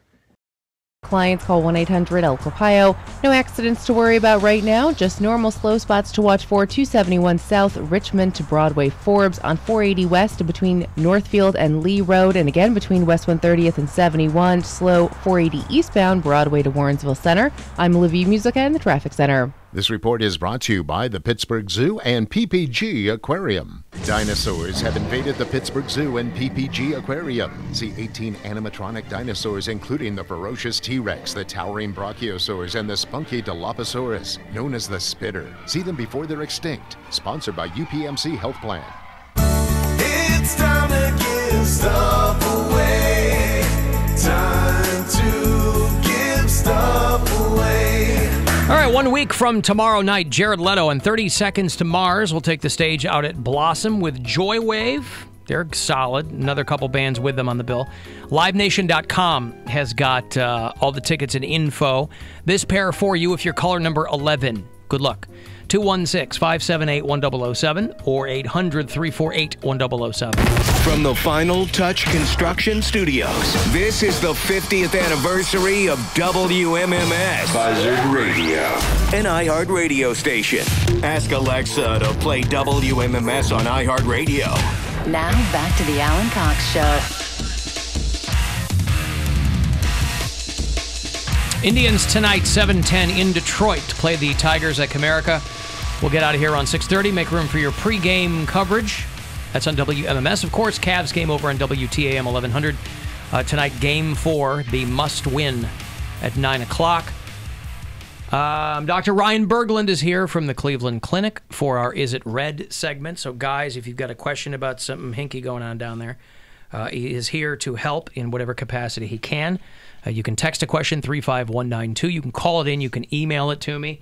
We'll try to slip in the Bill Squire Friday Get Down. Oh, yeah. Friday Get Down. Yeah. Coming up at 6 o'clock here. It really was. Step into a Slim Jim while you're at it. Did you say step into? What is it? Snap into. Snap into a Slim Jim? Yeah. Oh, You know? is that what it is? Into a Slim You don't go inside of it.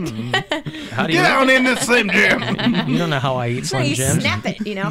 Oh, I've never had one, so Oh, they're delicious. Snap I mean, they're into- horrible, but delicious. I was gonna say I find that highly suspect. Yeah, that's a salty meat you could eat, right? Oh yeah, like highly recommended. Okay. That and I eat a lot of So it's Pringles. snap into a Slim Jim. Yeah, snap Yeah, into, not step into a Slim. Well, I didn't know people were snapping their food. I don't know. No, but because it's not very a glow stick. It's tightly encased, so it kind of has like little that snap when you take your first bite, yeah. I thought it was like because it was Randy. I thought it was like step to hey, this is No, it's not snap that. into It's a not Slim step Jim. into a Slim Nope. Jim. But Ryan Berglund, did you know this? Did No you? idea. Oh man, Have you right? ever consumed a Slim Jim? I have. They're good. Yeah, they are good. I like them. Oh Okay. man, I guess I'll have to step into one after the show and try one. Snap. Hey Jeff, sorry my beady eyes couldn't read what that said on the packaging. Hello Jeff. Hey, how you guys doing? Oh, more importantly, Jeff, how are you doing? I'm not too bad. Thanks for asking. All right. Dr. Berglund, thanks for taking my call. A few months ago, I found out I had HPV, and I started getting a few genital warts. Mm-hmm. I went and got it checked out at an urgent care. The doctor there basically said, we can do surgery, or you can just leave it alone, and they'll go away eventually. That was a few months ago, and that'll go away eventually turned into double the amount of warts Right. that I have. Is there anything I can do, like over-the-counter medications or home remedies Right. that'll work? I mean, I don't. It's not painful. It's just unsightly more than anything. But I don't really like having a whole bunch of warts on my Absolutely. area. First of all, why not? Why don't you like having a whole bunch of warts on your area? Makes you unique. You blossom into a very unique and original person. You're finally a man, Jeff. Yeah. Yep. The over-the-counter stuff that for like plantar warts, do not use that on your penis. A compound W. Yeah, and, do not use that stuff. We have to tell someone every time. Yeah, every time. Every time. And I think Bears repeating. I think the packaging will tell you that.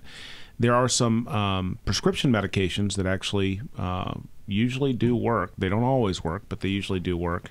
You would need to have your doctor write a prescription for that. Do you have a regular medical doctor? Yes, I do.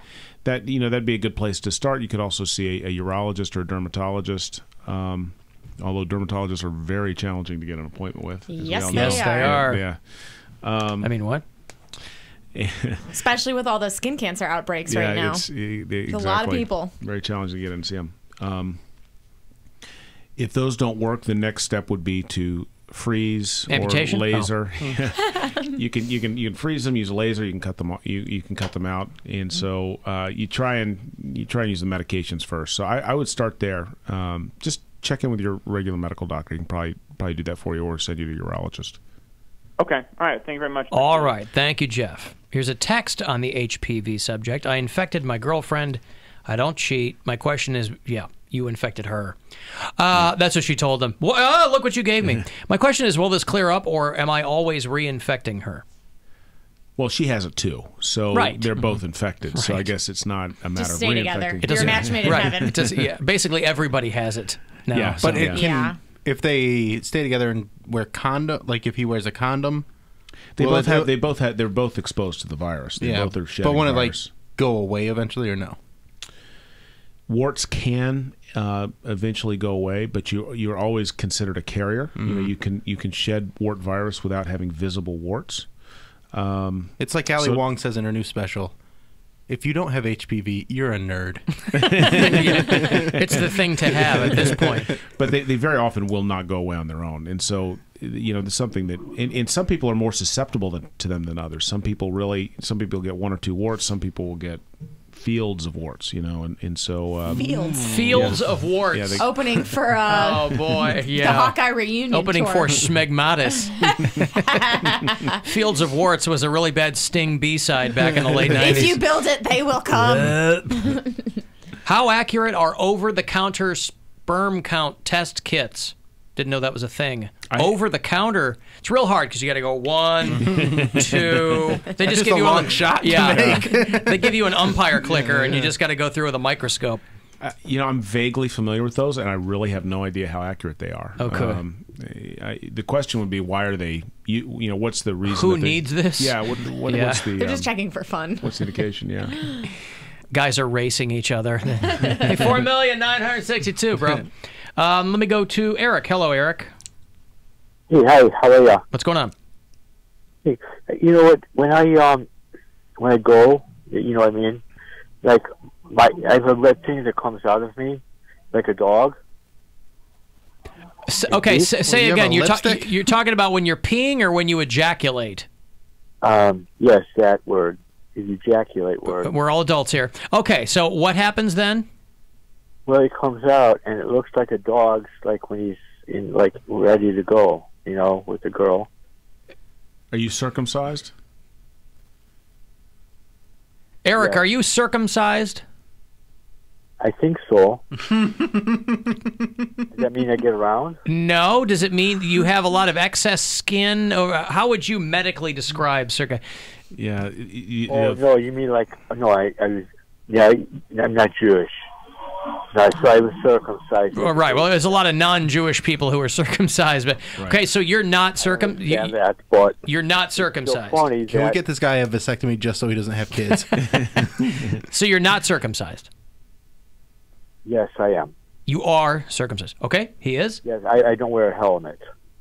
Okay, he's not. He is circumcised. I'm not a Bernie type. Okay, gotcha. Helmet. Okay, yes. I have no idea what he's talking And about. it looks like I'm not sure when a dog is like ready to go. Like a red rocket? Yeah. It's like it looks more like a worm, but yet it looks like a flat worm. Where's it coming out of? Where's it coming out of? out of the opening. A flat worm. It's coming yes. out. Mm. And it's about sometimes 3 to 8 inches long. Yes. And then it goes away. That's. Does it make it sound like this? Right. I don't know. It's tremors. I'm baffled. Yeah, right. You ever seen the movie Dune? I don't.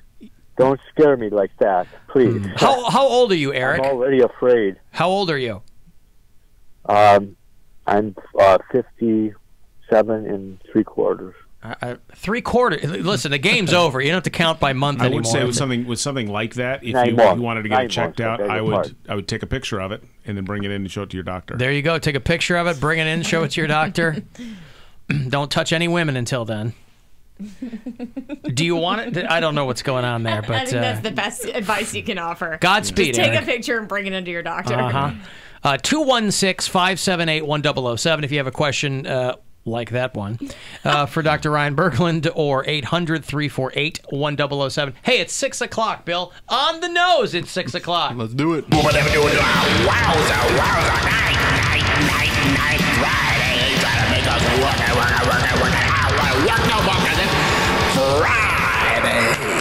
That's the best 12 seconds of the week. Do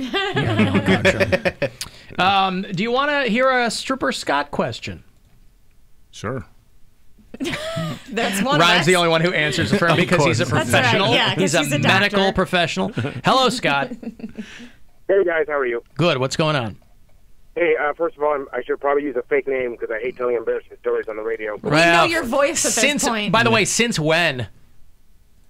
Okay, good point. So, for the record, I tried to ask my urologist this, and he kind of just waved his hands and ignored me because he was busy, I guess. But I had even the medical professionals treat Scott like everyone else. Get out of here, whatever. No, doc, I got a question. Yeah, get out. He's just hovering in the waiting room, waiting to ask a question. All right, go ahead. So, what was the question? Okay, it's like a one or two sub-part follow-up, I think. But basically, I had kidney stones in the end of February or end of January. I think that all the big ones are past. I still got some tiny ones. The doctor gave me Flomax for 5 days to take, and to help them pass. And the first main question was, could Flomax cause a retrograde ejaculation? It does cause retrograde ejaculation, so that's correct. That's a side effect of the medication.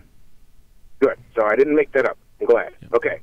Now, the other thing that is kind of bothering me is that since this happened, I was only on for 5 days.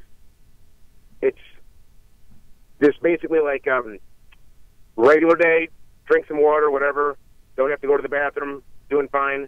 Then all of a sudden, I really have to go, and it was really urgent. Never happened before. I was wondering if that is somehow caused, did the Flomax wreck me somehow, or just coincidentally I turned 40, and this is what happens now when you get old?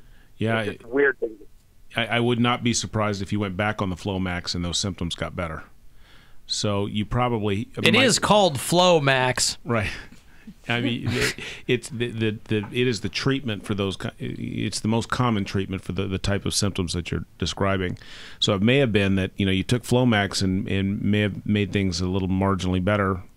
And once you go off the Flomax, you notice the difference. Flomax doesn't stay in your system permanently; it's out of your system in 24 or 36 hours. So. You really don't have any Flomax floating around in your system right now. So it may just be that the Flomax was making your urination situation better. I mean, I know that my whole life I never had an urgency problem. I just don't know if that just was coincidence that now I'm 40 and that's what happens, or I don't know. It was just the weirdest thing. I figured, like I said, the doctor didn't answer me, so I figured I'd call you and hopefully you tell me. All right, good. Thank you, Scott. Good luck out there with your peeing urgent. Your daddy issues. Give him a boner stripper, Scott. I love how the doctor ignored. I love it. Oh, God. Dr. Berglund, when I ejaculate, it's this is a listener, not me. Okay. It's thicker than when I was younger, and it kind of reminds me of tapioca. We hear that all the time on here. I'm 33. Is this okay, or is there something wrong? Quit ruining my favorite pudding. Seriously, Mr. Cozy Shack over here has got the cassava root in his shorts. It's probably fine.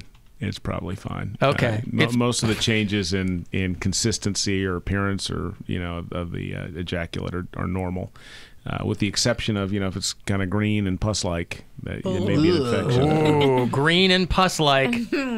Two things you don't want to hear. No.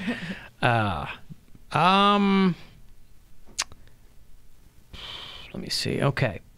Let me go to Bill in Menor. Hello, Bill. Hey guys, how are you doing today? How are you, Bill? I'm great. I'm going to be in Menor tomorrow. Ah, very nice. I've been better.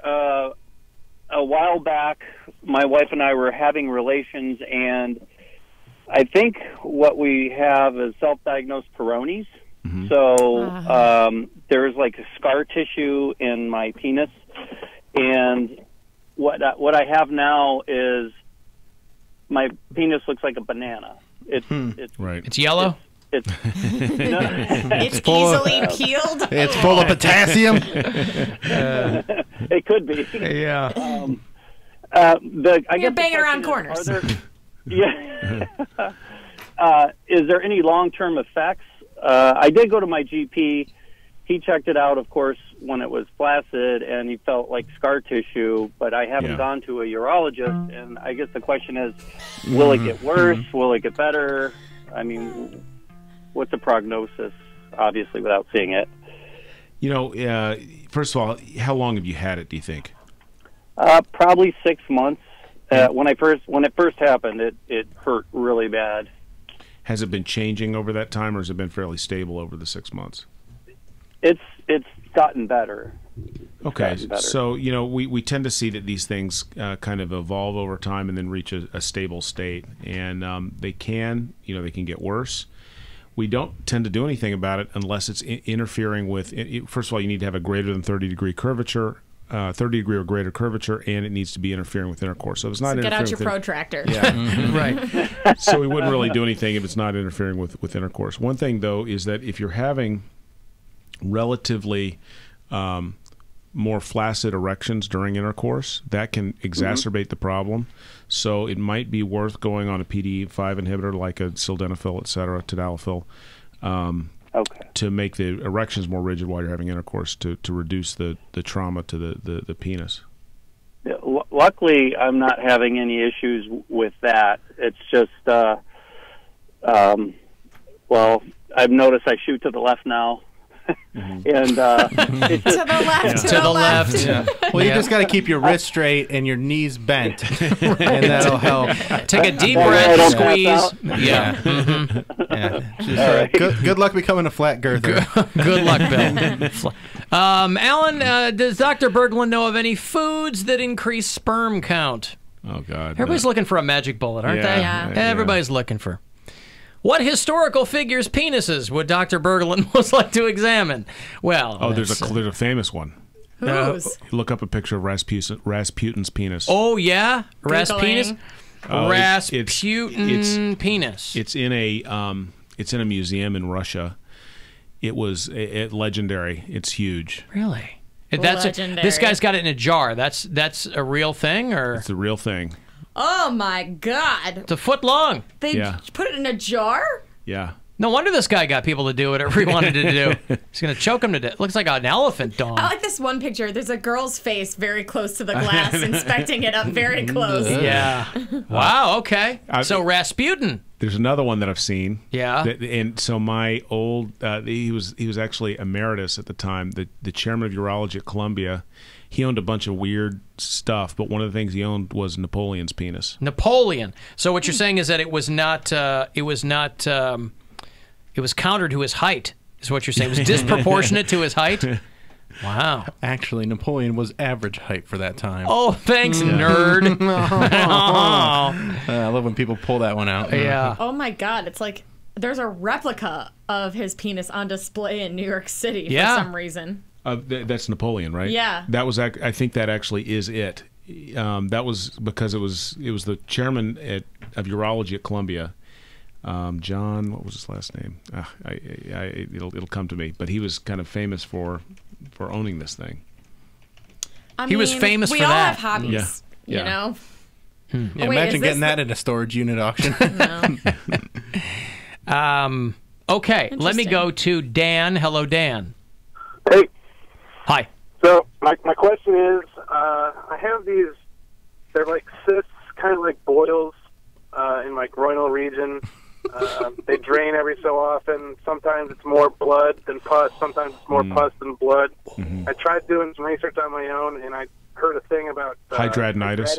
Yeah. hyperactiva. Now, what is that? Explain for hydradenitis. It's a disorder of the what are called the apocrine glands that exist in that part of our body and the armpits and groin area, and they just get recurrent.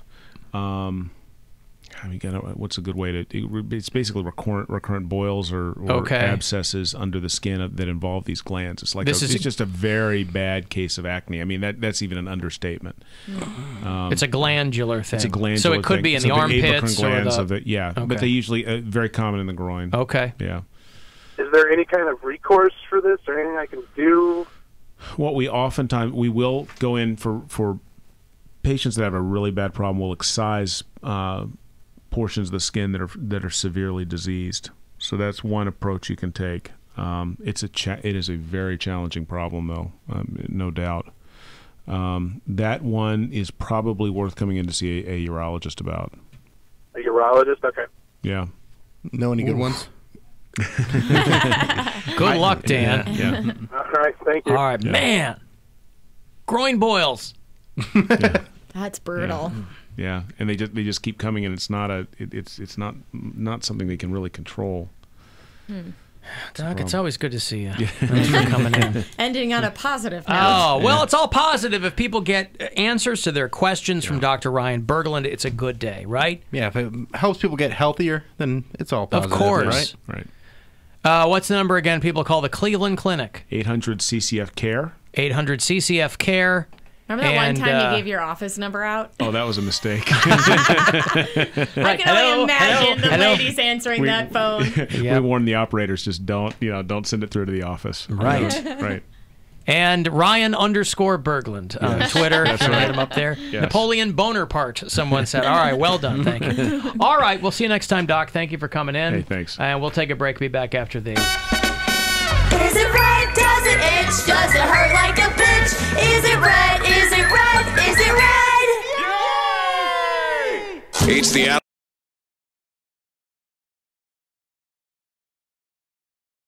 Hey, everybody, welcome to Sliding in the DMs. I'm Bill Squire. Hey, everybody, welcome to Sliding in the DMs. Hi. One time. That was a joke that you guys weren't here for, but we enjoyed it. How was everybody's weekend? We all had a good time, right? Oh, It was great. I had a hell of a weekend. What'd you do? I did everything. Everything. We were in a comedy festival in Columbus. Drove back up Friday night for a show up here. I did a 10K on Sunday. You did too much stuff this weekend. I did way too much stuff this weekend. She had a show in Columbus on Thursday, show in Cleveland on Friday. Came back down for a midnight show in Columbus on Friday night. Then back to Columbus Saturday. Stayed in Columbus Saturday. Then back to Cleveland. 10K was at 7 in the morning on Sunday. Yeah. So. And then I headlined a show Sunday night. Yeah. She's a hustler. She's a hustler, homie. She does it. Ask about her. Ask about her. She's doing it. So I did the same comedy festival, and I also did Rock on the Range. There's a huge delay. I'm sure we'll get into that on the show, but it was really fun. I got to perform. Got to they split us into two parts, and I got to close the first part before the intermission, which look at you. was very fun. And honestly, it was probably my favorite set that I've ever had at Rock on the Range. That's awesome. Good for you, man. So that was good. What'd you do? Pound cake? I went to 3 gay clubs in one night. And so it was fantastic. And a scenario happened that only really happens in my dreams, but it actually happened in real life, and I was real shook. So I'm sipping my straw seductively on the dance floor, just kind of grooving to the music, just doing my own thing. And this guy, hottest guy in the room, is across from me a little bit. I'm he looks like a stuck-up snob. I'm not even going to say anything to him because I like to be approached. I like to be chased. But he was cute, Abercrombie looking boy. Total little twink, but still totally doable. And then as he comes over, he looks like he's coming towards me, but I'm like, nah, he's not coming towards me. Like, no, he's out of my league. But then he comes up to me, he's just like, is this you? I'm like, he has my Instagram pulled up. I was like, well, yes it is. And he's like, we swiped on Tinder. I was like, what? He was like, yeah, but you never talked to me though. I'm like, oh, well, silly me. And so we tried to have like a somewhat conversation, but the music was going. So he was like, you want to go somewhere more private? So we go into the less crowded area of Twist. And then afterwards, I go home with him. Oh yeah, you did. I was like, oh my God. I was like, literally, that's a scenario that only really happens in my head. Usually it requires a little bit more like leg and like pouting, but I didn't have to do that. He came up to me and just said, is this your Instagram? So he was searching you out. Now is this going to be one of those situations where he's like, how come you didn't tag me in any Instagram pictures? No, I don't think so. He's a terrible texter. Because we spent pretty much that whole night and pretty much a lot of the next day together. Like, I didn't leave over there till like 1:30. Nice. But like, I text him and he literally replies like 6 hours later. He's one of those. I hate that. Like, It makes me absolutely insane. Exactly. I'll say something funny and then I'm gonna, oh, haha, like 6 hours later. I'm like, all right, well. Not everybody's attached to their phones. So Our friend, the guy that we know, was like that. He'll text me every 6 hours, drive me nuts when he told me to leave alone. Oh yeah. It's crazy. Yeah, that's sign that you're not a priority. I'm sorry to say that. No, that's okay. But it's the worst. One night was okay. Yeah, one night's great. Poking around in there. Good for you. Here's something that's kind of funny. I had a very, very vivid dream about one of our listeners. Ooh. Like a lady listener. And Wilhelmina. No, not her. It's someone that you know, and I'll tell you after. But she was upset with her man and like made a move on me, and I'm like, this is out of nowhere. Like it was because they're like a real happy couple. So I was like really bummed out when I woke up, and I'm like, it was fake. Well, if it makes you feel better. Oh, just a dream. I had a dream that I was running around with the Kardashians in Cleveland. Oh, good for you. Well, I have a dream like that. Your dream's more likely to come true than mine. My Based on who this is. My dreams are always like there's a giant spider trying to get me and I have to escape, and it's like my house but it's not my house. Like, you know what I mean? Like those are my That's a sign of like those anxiety. I Like know. your dreams I'm mean so something. stressed out all the time. Like it's just crazy, man. What do you do to... what's a healthy way that you relieve stress? I honestly don't know. Well, you A gotta healthy figure way? that out. Yeah. Yeah. That's what I'm saying. Because I know you drink and get high and stuff like that, but What unhealthy what ways? about, I need to get a healthy. I need to get a healthy outlet. Yoga. If there's any yoga people out there, let me come take your class for free, and then I'll be more balanced. Yes, that's a good idea. Yoga would be good for you. Just any sort of like mindfulness would be good for you. Yeah, You I just think need I'm gonna to- take yoga. Yeah. I'm putting All it in right. the universe. We're doing yoga. Merry yoga. All right, thanks guys. Hey everybody, welcome to Sliding in the DMs special edition, where I'm here with Jeff Davis from Connected Comedy. How's it going? And Comedy we're doing Connected. Comedy Connected. Whatever, dude. You didn't pay me that much. So we're doing a show together, Saturday, July 21st. You want to just give us some details real quick? Yeah, absolutely. It's a show for the Ohio Suicide Prevention Foundation and the Adams Board of Cuyahoga County, their Suicide Prevention Coalition. We're trying to raise... And we're not just doing the show for them. We're doing this as a fundraiser for them, correct? Fundraiser for them, correct. Yeah, absolutely. Thanks for stopping by, Jeff. Can't wait to perform with you and be a part of this. It's July 21st at the Lakewood Civic Auditorium, and tickets are on sale at standuptogetherohio.com. It is standuptogetherohio.com, an evening of comedy to honor Nick Ramsey. I'll be headlining. Mike Polk Jr. will be there, Mary Santora, and more. There's going to be so many great comics, so make sure you get those tickets. And if you have any questions about being a sponsor, go ahead and email Jeff at standuptogetherohio.com. Hey, what's going on? Sliding in the DMs. Bill Squire. Pound Cake. This Friday is date night.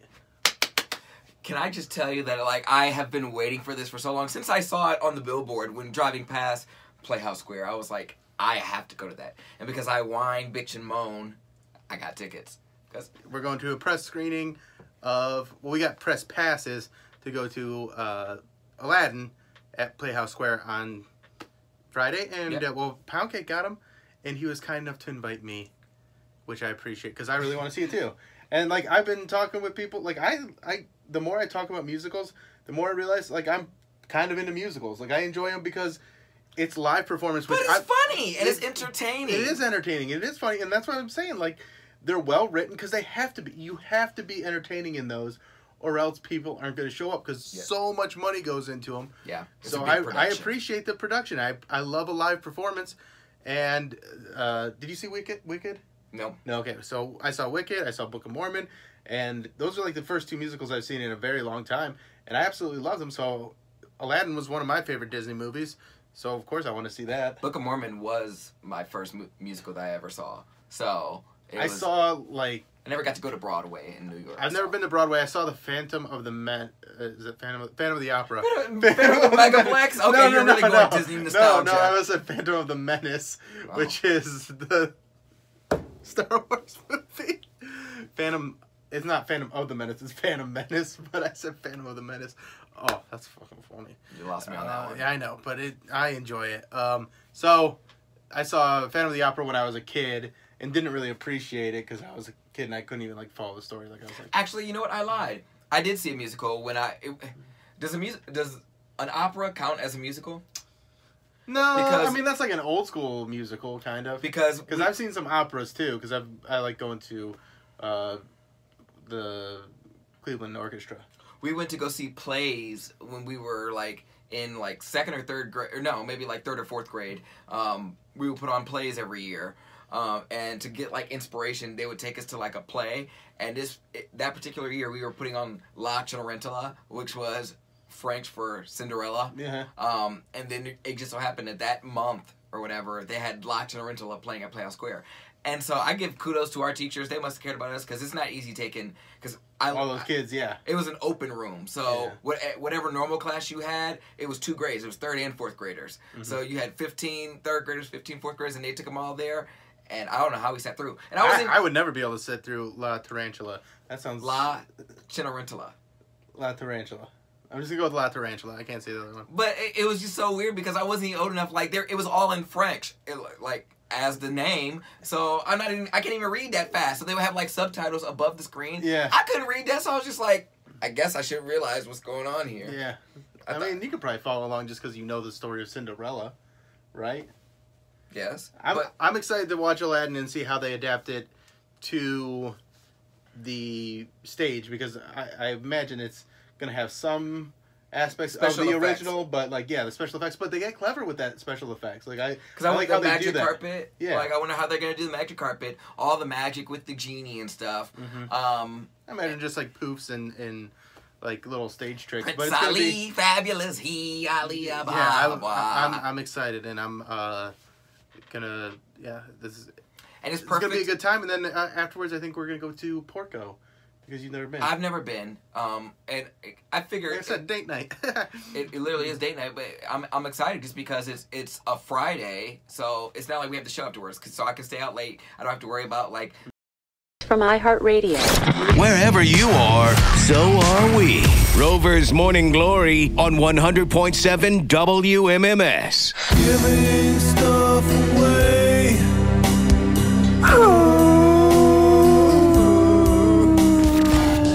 All right, a couple of tickets for the World Arm Wrestling League. WAL 403 is going down at the Cleveland Agora on Thursday night, June 14th, next week. WAL athletes, just regular people. They got day gigs, but they're trying to become standouts in the world of arm wrestling. An event coordinator, a GM car dealership owner, a train conductor, a mechanic, a nurse. They're all going to be in there, making WAL a sport of the people. AgoraCleveland.com. You want info? Otherwise, caller 10. These tickets are yours. Good luck. 216-578-1007 or 800-348-1007. Fun fact, celebrity deaths, like testicles, sometimes come in threes. The Alan Cox Show. On 100.7 WMMS. I don't know what that means, to play us out. What does that mean? To end the show? Yeah. Okay. We'll do it live. Okay. We'll do it live. F it. Do it live. I'll write it and we'll do it live. Right. F***ing thing sucks. Hello. Hello, Bill. Oh, hey, what's going on? Bill, this is Timothy Mozgov. Hey, what's up, Mozgov? Cleveland Cavaliers. Yeah. The show over yet? I want to call this our show over. The show is just about over. All right, good. I want to call and say I wanted to give a speech for Cavaliers. Oh, okay, let's hear I it. tried to get in your contest the other day, but Pancake told me I could not participate. Well, that's rude of him. So I've been working on the speech for my former teammates. Let's hear it. To really rile them up. Yeah. Are you ready? Yep. Go Cavaliers. Thank you. That's my speech. That was great. I'm pumped up now. It's unfortunate he didn't get into the contest, I because know. wow, he would have had a Are you chance. pumped up? Yeah. I'm very pumped up. All right, Bill, will you be at the game? Because I will be at the game. I will not be at the game, no. I will be at the game tonight. No, I'm not going to be there. I will be playing in game tonight. Will you? Yes, I will.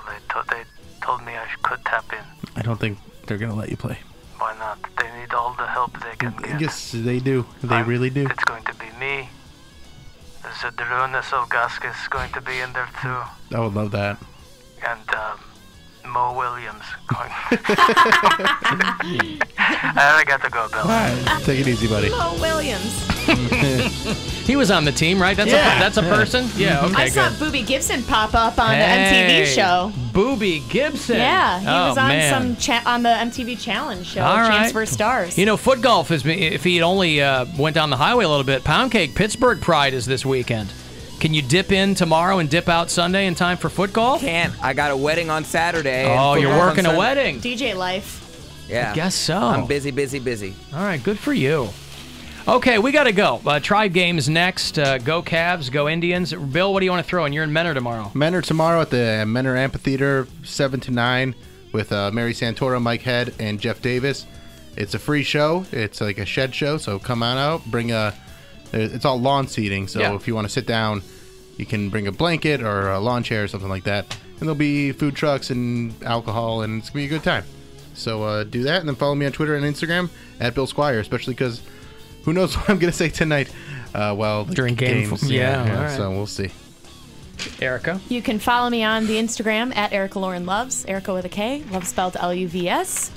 I'll be the one in the golf cart on Sunday yelling at people. That'll be me. You mean throwing us beers? I will bring beers by. Yeah. I can do that. Yeah. That I can do. Yeah. Pound Cake? Radio Cody B on Twitter and Instagram, and go Team Pirates! Yeah, I wanna right. win something, damn If it. you're going to be Could with be us your for year. foot golf, yeah, you can create your own team, by the way, if you just want to be out there. If you didn't get on one of ours, you can get out there with us at Mastic Woods. Sunday starting at 2. So thanks very much for hanging out. Thanks to